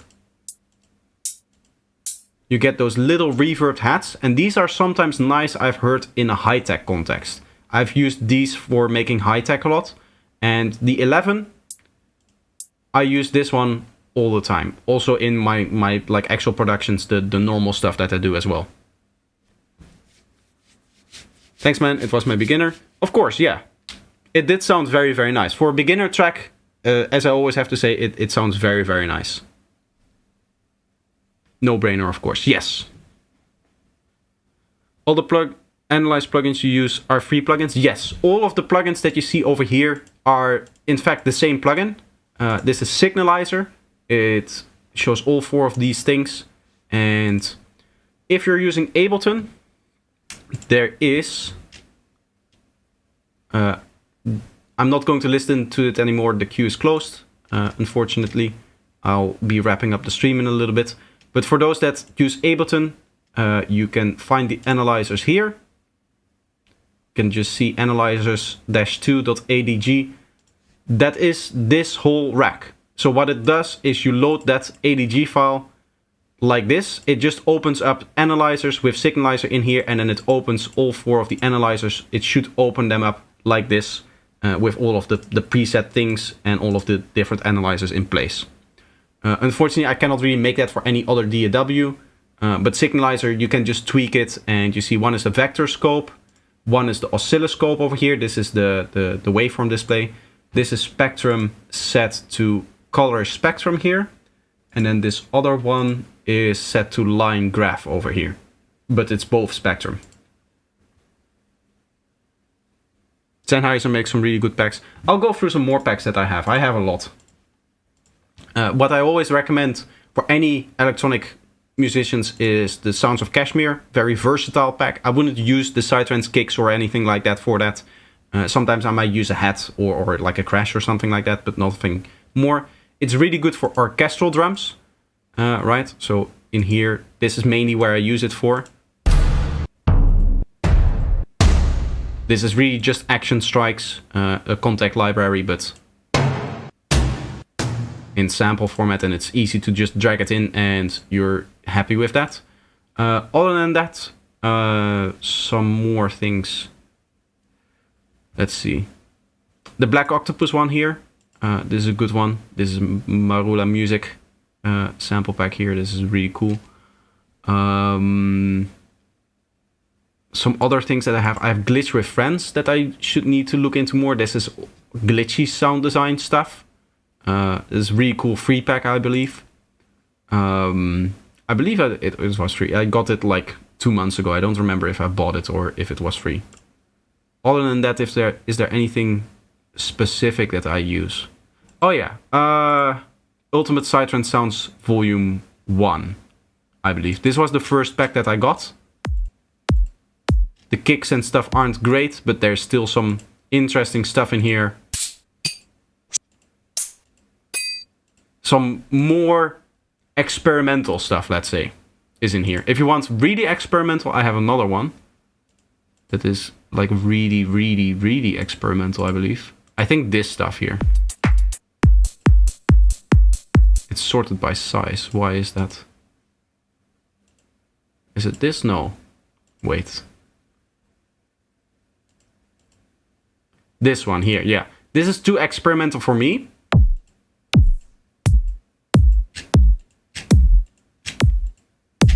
It's a bit of a wonky sample pack, but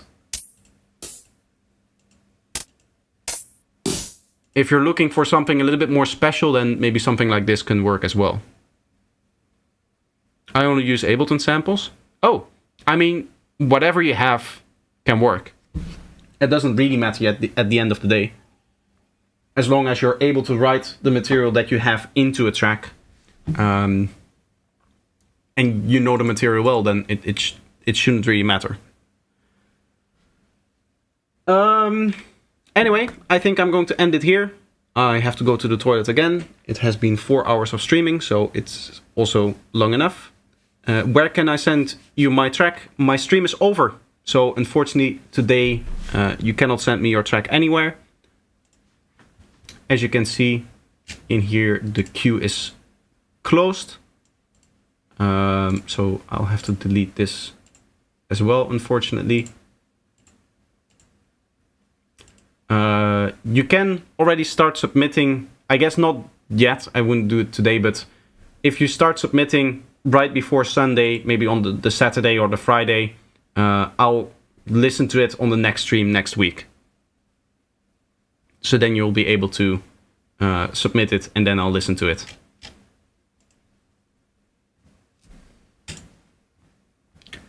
Okay, so I hope you guys enjoyed the stream, and I hope that the feedback was helpful. And I'll see you guys probably next Sunday. I don't think I'll stream during the week. No, yes, I do have to stream during the week. I'm sorry, I do have to, because I need to finish that one mix that I started. I need to finish that on stream, as I promised. So I'll stream once at least during the week, and I'll just have to see when. But you guys will probably see the notification. I'll probably set it up just like the feedback stream a couple hours before, and then you guys can join whenever I go live. But yeah, that's going to be it.